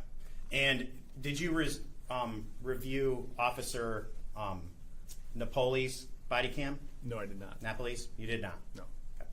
If two officers are standing by the rear of a cruiser after a critical incident and they're having a conversation, they would be allowed to mute that button to have that conversation, correct? Yes, if they're away from the view of the public and they're not interacting with the public, by policy, they would be permitted to mute that conversation. As soon as an individual officer is no longer engaged in his law enforcement duties, is there a requirement that he continue to wear that body cam? Like you cleared the scene? Like, let's use this hypothetical, or let's use this. Officer gets involved in a traffic accident, correct? Body cam's activated. He's then removed from that scene by other officers. Is he required to continue to have his body cam going after he's been removed from that scene? No, he leaves the scene. He's no longer required. Okay. So there's nothing wrong or unusual of having a body cam shut off after that point? That's correct. Now, the body cam, let's talk about that. We've had testimony that is there a certain place in your department that every officer must wear their body cam? Needs to be on the front of their body, somewhere above the belt line between the shoulders. Okay. But they get to choose where they put it, correct? Correct. Okay. Some of them have them right in the center of their chest, Yes. and I think we've seen some that have had them down on the side of their vest carriers. Yes. Okay. And does the position of that camera determine what is viewed by the officer? Absolutely. Well, by the camera. By the camera. Yes. But does it show what the officer is viewing? No. Why not? Because the officer can turn their head side to side. The officer can look up and down. The body camera is strictly showing a forward perspective from the torso of the officer. And let's talk about the audio recording of this camera. Do you know what version of the body-worn Axon camera you were using on September 30th of 2024? We're using the Axon Body 4. I don't know the firmware version. You knew my next question. Sorry. Okay. But it also required updates and everything of that nature, correct? It receives them automatically, yes. Do you know the frame rate of that operating system for that camera? Judge, I'm going to object to the relevance. Your Honor, my anticipation is that Mr. Newman he's already gone after one witness about him muting his body camera in regards to trying to cover up a conversation. I think it's very relevant for this jury to understand how body cams work and their policies that allow them when they can and cannot use their body cams. Okay. But the frame rate has nothing to do with it. You are getting into something really technical. Is this? I will move on. That's Okay. fine. The body cameras are required to be carried by the officers, correct? That's correct. Okay. If you're at the scene, let me rephrase the question. Do these body cams always activate when the signal is sent out by another body cam? If they are in proximity to the car that activated it. So a body cam can't activate another body cam. But for example, if I'm standing near a car, it's not my car, the car activates everybody's Axon body cam, not just the ones assigned to that car, if that answers your question. Yes. Okay. So everybody that's in that perimeter of that activation will turn on their body cam. Yes, correct. And do those officers then have to turn those off physically themselves, the body cams? Yeah, they would record until deactivated. So body cams are a tool for Yes. law enforcement. Correct. But they are not the end-all to be-all as to what an officer witnessed and what an officer perceived. Certainly. Same with the in-car videos, correct? Correct. Let's talk about the flock cameras. Flock has become a pretty good tool for law enforcement, correct? Yes. Is this your crime fighting, a bad word on my part, but your crime fighting abilities? We have had enormous success with the flock cameras, yes. And is that in locating stolen vehicles, Yes. suspects of armed robberies? Yes. And the camera system that you're using on this the flock system, what year is that? Those are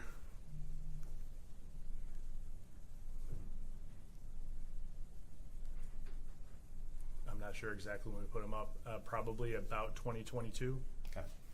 And you haven't updated the hardware? So we pay Flock a subscription service, so they come out and they maintain the cameras, they replace them if necessary. Okay, so you just subscribe to the service that they send you the notifications and allow the system, correct? Yes, they're solely responsible for the hardware. Okay. And if this is beyond your scope, feel free to tell me it's beyond your scope. No fault. Sure.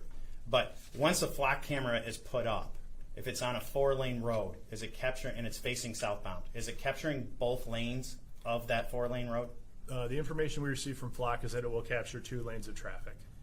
And you said previously under examination by Mr. Newman that if there's an obstruction or something of that nature, it might not record everything that's on that in that lane. Sure. Does it capture one or multiple cars at a time? It can do multiple cars at a time as long as it can see them. Okay. But that has to be able to see a license plate in order to do it? Yes. Okay. Is there, tell me the circumstances of when, and I think you covered them, the circumstances of when a flock camera might not pick up a plate.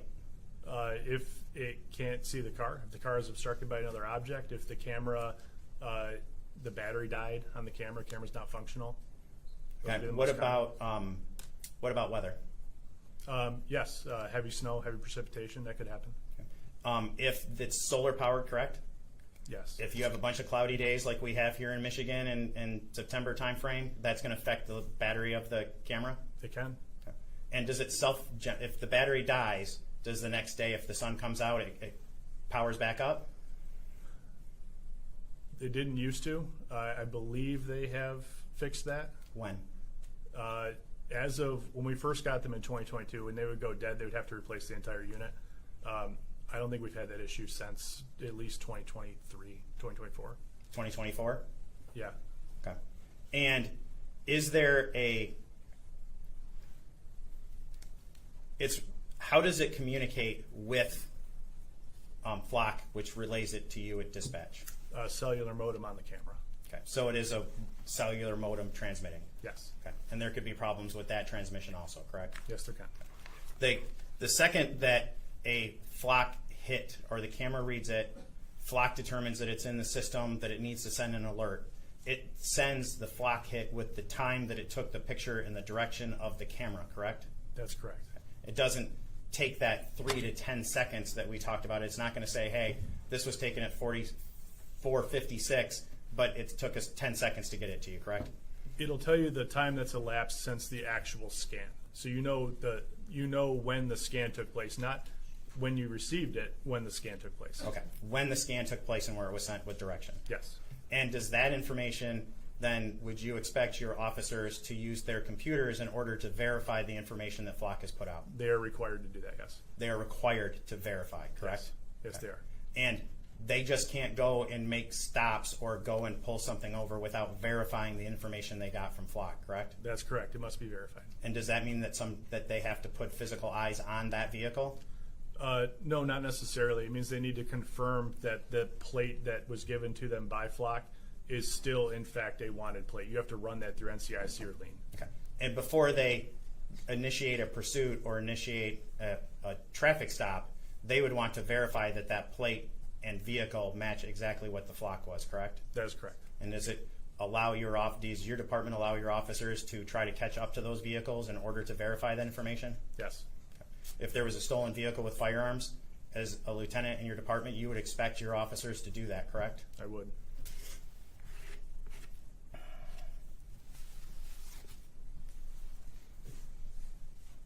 Nothing further. Thank you, Your Honor. Thank you. Mr. Newman.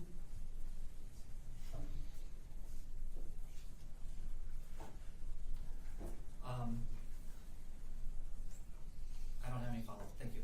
Thank you. You may sit down. Thank you. We'll take another short break. All rise for the jury.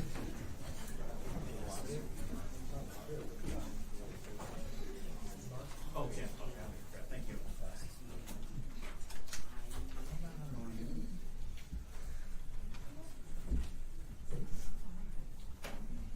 Jerry.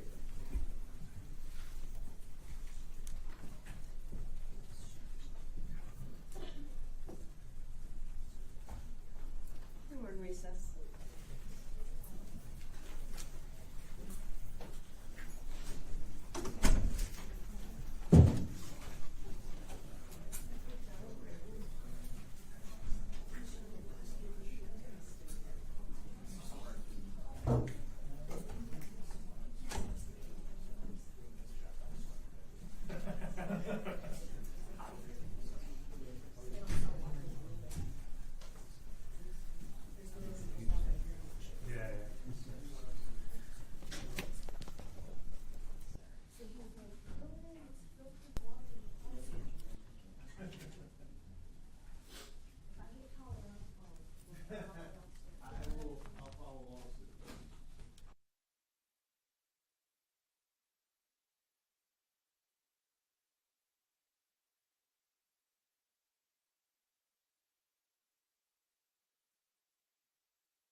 back in session. You may be seated. People versus Burke, 2025-2242FH. Let's bring the jury back in. And your next witness is? Lieutenant Otis. Oh, you Oh, I'm see sorry, it. I Cassie see. now.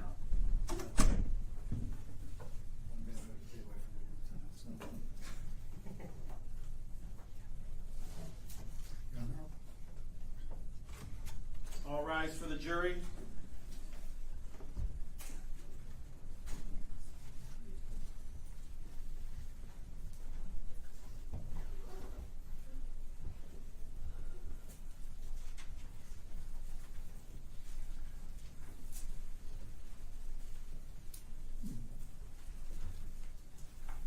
Okay, you may be seated. And your next witness is? Thank you, Captain Otis. Raise your right hand. You swear to tell the truth, whole truth, nothing but the truth, so help you God. I do. Have a seat. You're under oath. Please state and spell your name. First name Paul, last name common spelling Paul, last name Hodis, H-O-U-T as in Tom, O-S as in Sam. Thank you. Go ahead. Thank you. Good afternoon, sir. Good afternoon. What is your occupation, sir? Police officer for the city of Warren. All right. And how long have you been a police officer in total, sir? Total 30 years in a couple of weeks. Okay, great. Officer, what is your current title? Captain, I run the Patrol Services Bureau with the Warren Police Department. All right. And I want to take you back, though, to around the date of, well, let's start with between July 2024, July 1st, 2024, and September 30th of 2024. Were you working in a different capacity for the Warren Police Department at that point? I was the professional standards captain for the Warren Police Department. Okay. And as a professional standards captain, would you have been involved in certain policy changes that were occurring at the City of Warren Police Department at that time? I would have. All right. And are you familiar with a specific policy 24-31 of the Warren Police Department? I believe that's our pursuit policy. The pursuit Yes. policy, correct. Okay. All right. You are familiar with that? Yes. All right. Back in July of 2024, was there a change or an addition to that pursuit policy that you are aware of and that you were involved with implementing? Yes. Okay. And that specific policy, did that have to do with the flock camera system and how officers should respond to a pursuit dealing with a flock camera system? Yes. Okay. And tell us, when implementing that particular policy back in July of 2024, ultimately, who decides, yes, we are going to go ahead and implement that policy and then put it out to the officers who are employed with the Warren Police Department? So just for a little background on that, if I may, I was during that time period, I was the accreditation manager for our police department, and we were going through our reaccreditation. It's a 3-year process we go through to make sure the department complies with or is acting upon industry best standards and practices. So at that time period, I believe early in August, we had our on-site assessment. So we were working with our assessors who noticed something in our policy. And they recommended, because we had flock cameras, we were using flock cameras as an agency, we should have something within our pursuit policy to address how we respond to a flock camera hit. All right. And the purpose of the policy, well, what is the purpose of having a policy on the flock system with regards to pursuits? Well, What's the overall purpose of it? to give our officers guidelines on how to treat a flock hit or respond to a flock hit. All right. And then in giving them those guidelines, is that so that officers are acting within the bounds of the law in the state of Michigan? Yes. Okay. Because ultimately, the statutes of the state of Michigan control what an officer can do or not do, correct? Your Honor, I'm object to the meeting. This is like the third one. Sure. Well, Caution you, just rephrase, please. sure, right. So when formulating policies, what types of things are you considering? State law, statutes, also, and again, when getting into, from an accreditation side, looking at best practices. What are other agencies within our industry doing that are working? Okay, all right. And so when this particular policy came about, who ultimately then approves that policy and implements it? The policy recommendation is made by myself. I would submit that to our, at the time, Charles Rushton, who was our acting police commissioner, and he makes the ultimate decision on whether to accept the policy change, revision, or maintain what we've been doing. That would be, he's the deciding factor in that. All right. And so in this particular case, with regards to that pursuit policy 2431, was that what happened? Yes. Okay. And so once that new policy was adopted, and do you recall the date that that policy was, I guess, signed into by Chief Rushton and it was adopted?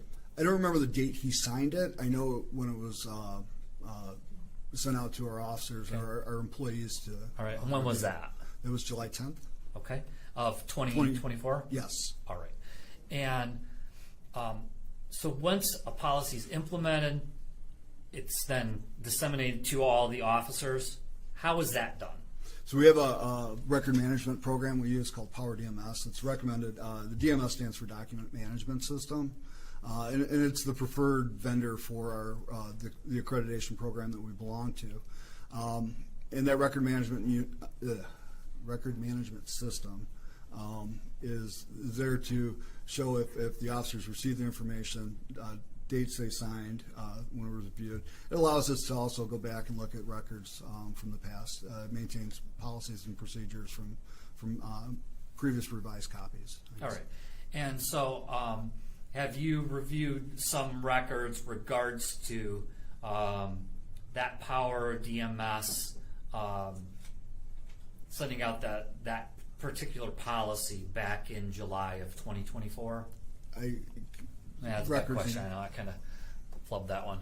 Let me start over again. So, as part of your job and in your position, are you familiar with and have you reviewed documents from that system with regards to officers and whether they have acknowledged that policy or not? I have seen that, yes. Okay. All right. And I want to start with the policy. Once it's sent out through that Power DMS system, how is an officer notified specifically that there is a policy that they need to acknowledge and review? The Power DMS programs set up to send a daily notification to the officer that there is something in their inbox. It may not be specific that it is in this case, pursuit policy, but there is something pending in their inbox that they have to review and sign. All right. And you said that email is sent out daily once it is sent out from that initial time that they send out the policy? Yes, from Power DMS to the officers department. Okay. Actually, all employees. Okay. Honestly. All right. And that's sent to like an email system that the officers are responsible for keeping up with? Yes. Okay. And how long does an officer have once they've received that policy to acknowledge it in that Power DMS system? It's either 30 or 60 days. I'm not sure. I thought it was 30 days, but it may be 60 days. Okay. All right. And you had a chance to review the records with regards to Officer Burke and his acknowledgement of this particular policy? I have. Okay. And you recall in your review of those records, in your Power DMS system, does it show that Officer Burke ever acknowledged that particular policy?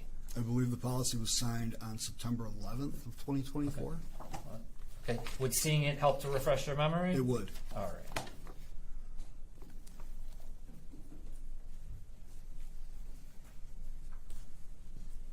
Just kind of pull up 2. All right. Okay. And so Yep. here's the front page just so you can see. Okay. This column is your the second to last column. Is that your signature time when it was acknowledged? Yeah, that would be the date and time the policy was signed, and then the last one would be the due date for it. Okay. So, All right. And then if we can just flip to, can you find the pursuit policies and just review that to yourself? Please? yep. Signed on 7/10 of 24, and it's showing that it was unsigned, and the due date was 9/11 of 2024. Okay. So just so we're clear, Yes. you've had a chance to review that, correct? Yes. Okay. You said something about 7/10 of 24. What does that date mean? That was the date that the document was published in Power DMS for review. Okay, to Officer Burke, Yes. Well, Okay. to the entire department. Yes. including Officer Burke. correct? Yes. Okay. And then you indicated unsigned. What does that mean? It means that he did not. It is. I don't know if anyone has this type of system, but basically, the system is set up to force an officer or an employee to read the document, and in the end, they can electronically sign it. And there's usually a time frame. The longer the policy, the longer the time period is. It's used very commonly, and I think in the medical Okay. field. All right, and is that where that 60 to 90 days comes in, or 30 to 90, 30, I think you said 30 to 60 days, correct? Comes in, depending on the policy and what's involved with it, depends on kind of how much time you have. Yeah, and again, I don't know where that where the time frame is set. Okay. I believe it's done by All right, our. you're not the person who sets the time. That is correct. Okay, all right, and then in this particular, for this particular policy, based on your review of the records, do you recall what the deadline was to acknowledge that policy? Well, according to what I just read, it was September 11th of 2024. Okay, all right. And so, as of September 11th, 2024, or as of, well, let me ask you this. That was the deadline, and the records indicate it's never been acknowledged. Is that what those records say? Yeah, at least until the date that Okay. when that All right. document was received by you. Okay. And when you, did you also have a chance to review Officer Rodolfo's records as well? I did. Okay. And did he acknowledge this pursuit policy at some point as well? He did. All right. Do you recall what that date was? I believe it was almost immediately within a day or two.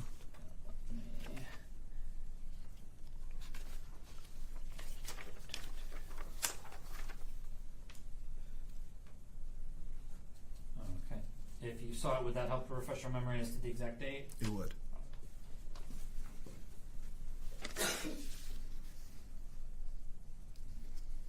Higher. Yeah. It shows. Okay. You've had a chance to look at that? Oh, it was actually it was signed on 4/20. No, I'm looking at the wrong one. Yeah, there's signed 8/13 of 24. I August apologize. 15th of 2024.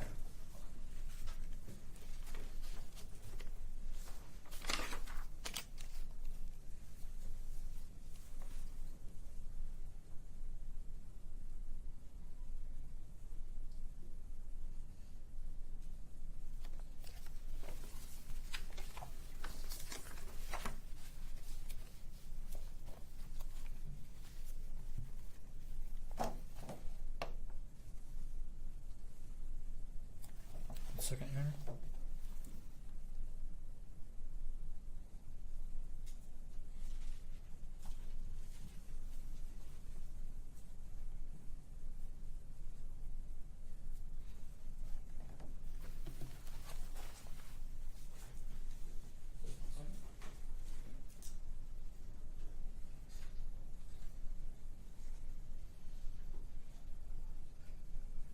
Okay, thank you. Nothing further.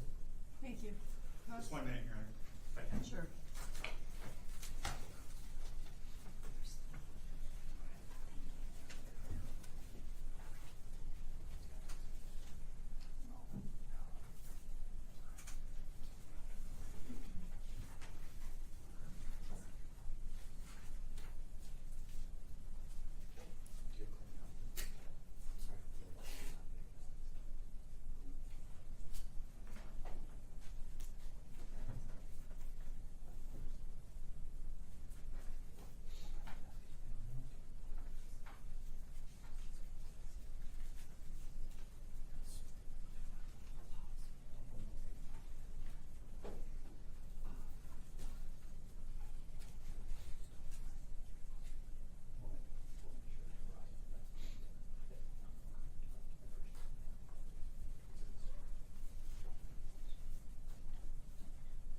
Good afternoon, Captain. Good afternoon.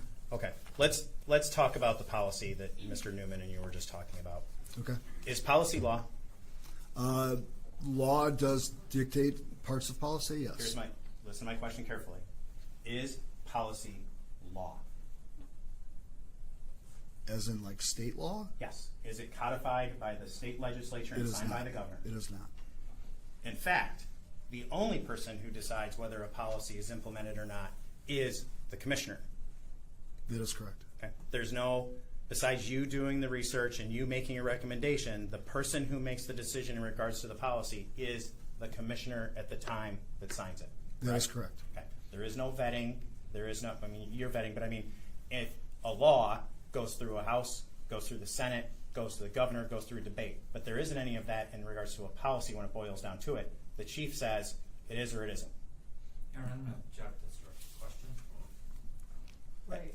Here's the issue, Judge, Okay, that, but you gotta ask it, you didn't, there was no question, oh, I'm sorry, yes. so you gotta make. That didn't happen. Question and answer. Okay. There was no, this was not enacted into law, this policy, correct? It was not debated by legislator, no. And you do research, and you, as regards to coming up with policies, do research and things of that nature as to what would be a good policy and not be a good policy, correct? Yes, Okay. And that's part of the accreditation process. that is correct. All right. And as part of that, do you review, how often do you review your policies? When I was in that position, on a regular basis, again, it's a 3-year cycle. There's certain policies that are implemented more often, pursuit policy being one of them. That's something that may occur on a regular basis. If an officer is involved in a pursuit, we do a meaningful review of that pursuit, which there's 4 things that we look at. The training, is there any training that needs to happen? Is there any equipment that could help us do this better? Was the pursuit within policy, and is there any recommended discipline? If there's any of that, we may change our policy for that. But if it was something that, is a rarely used policy, we may not look at it on a regular basis. How many policies does the Warren Police Department have? I'm guessing over 200. There were 200 policies in regards to the operations of what? Everything. What do you mean by, like, give Everything. examples? From our IT department, what their responsibilities are, uses of non-lethal force, use of force, jail operations, arrest procedures. I could go on and on. Correct. There are multitude of policies, correct? Yes. And anything from where you should wear your badge to where you should check your vehicle at, to sick leave, to time off, anything of that nature, correct? Again, is there a question? I said, is that correct? You did. It is correct. Okay. Now, I'm going to show you what's been marked as Defendant's Exhibit B. Okay. May I approach, Your Honor? Yes. Do you recognize that? This is the pursuit driving policy that was put into effect on July 10th of 2024. And it says procedure confidential document at the top, correct? That is correct. Okay. And why is it marked as confidential? Well, there's certain interest, security interest for the department, and if we were to say, just for instance, no pursuit shall go over 10 miles an hour, everyone would drive 11 miles an hour to get away from us. So we want to keep that information private. Okay. Your Honor, just for the record, in introducing this, Mr. Newman and I are going to agree that this document should be admitted as an exhibit, but not put in any public file or any way released that it would be viewed by the public. Thank you. Okay. Thank you. It's admitted with that caveat. Thank you, Your Honor. Captain, what is the definition of a pursuit? Pursuit is an officer's attempt to apprehend someone who is fleeing from some kind of lawful action. Okay. You have a policy right in front of you.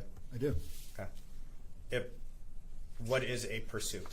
You want me to read it verbatim, sir? Yes, please. Pursuit means an active attempt by a police officer in an authorized emergency vehicle to apprehend one or more occupants of another moving vehicle when the driver of the fleeing vehicle is attempting to avoid apprehension by maintaining or increasing his or her speed or by ignoring the police officer's attempt to stop him or her. Would you like me to go? No, you first? stop there. Okay. So my understanding, and you can correct me if I'm wrong, is that a fleeing vehicle, as described in that pursuit policy, is a vehicle that an officer has attempted to stop, made their presence known, turned on their lights, tried to pull the vehicle over, and that vehicle flees. That is correct. Okay. Trying to catch up to a vehicle is not a pursuit, correct? That is correct. Now, the flock part that Mr. Newman asked you about in regards to that, that's on page 6 of 10. Bullet point 6. Correct. Okay. Can you read that part?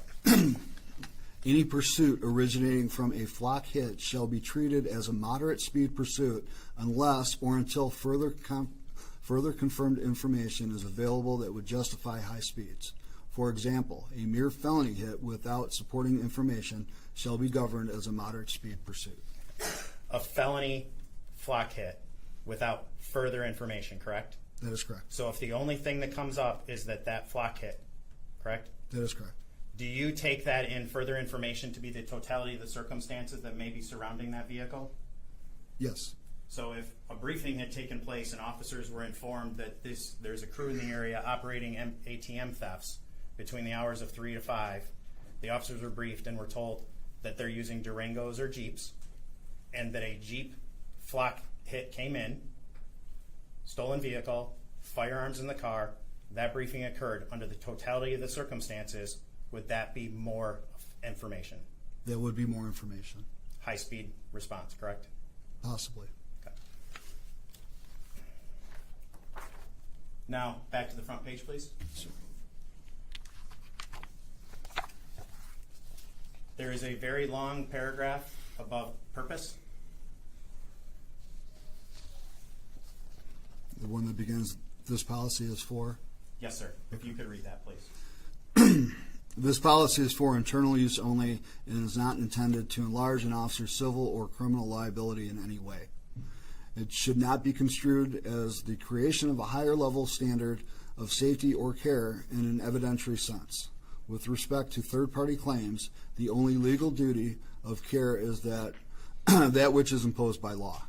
Noncompliance herewith can be breach of an employment duty only, except insofar as such noncompliance is also in contravention of the law of the state of Michigan.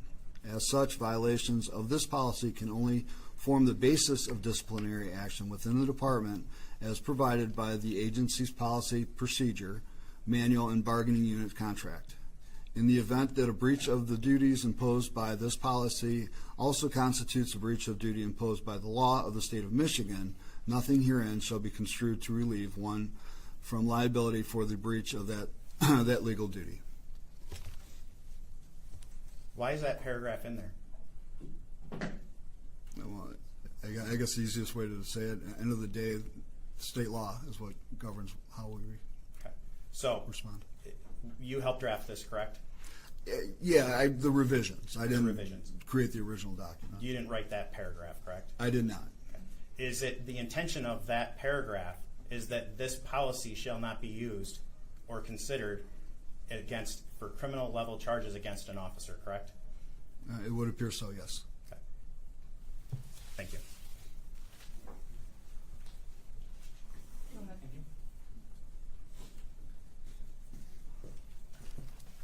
So, officer, would state law trump the policy then? Yes. Okay. So an officer with the Warren Police Department has to know what the law is and abide by the law, just like any other citizen, correct? Yes.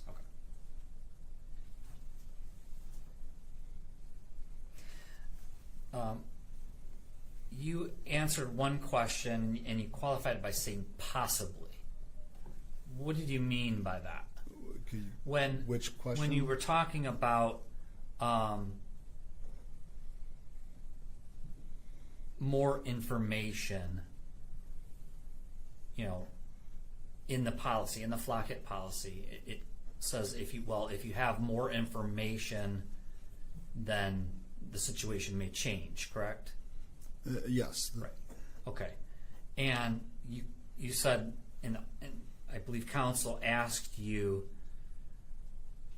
would that justify using more than moderate speed? And what was your answer? Possibly. Okay. What do you mean by possibly? Well, when it comes to moderate speed, high speed, a lot of that really depends on there's so many variables involved, right? Sure. What would be considered a moderate speed at 3 o'clock in the afternoon driving through 9 Mile and Van Dyke may be, or high speed at 9 and Van Dyke at 3 o'clock in the morning versus some moderate speed would be more appropriate in the afternoon, right? Sure. Road traffic volume, pedestrian traffic, your nearest school, location obviously comes into play.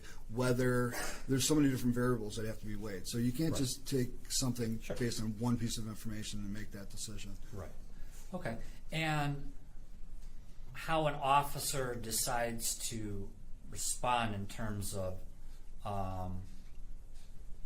well, let me rephrase that. When an officer's on duty, he has to use his discretion somewhat to determine how to respond to certain situations, correct? Yes. All right. With the understanding that there are laws in place also that govern what an officer can do and when an officer should do certain things, correct? Correct.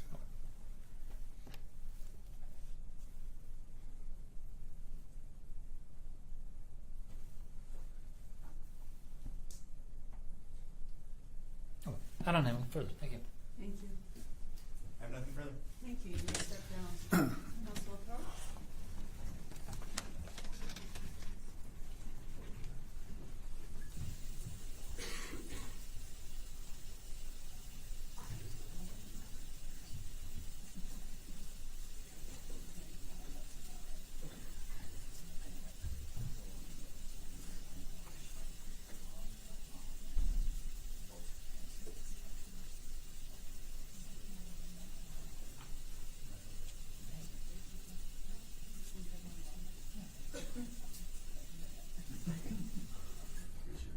All right, well, good news, we get to break a little early today. I think I have you at 9 a.m. tomorrow. 9 a.m., we will not be going to 6 tomorrow. I put us between 4 and 5, we'll see how things go. It will not be past 5 though. All rise for the jury.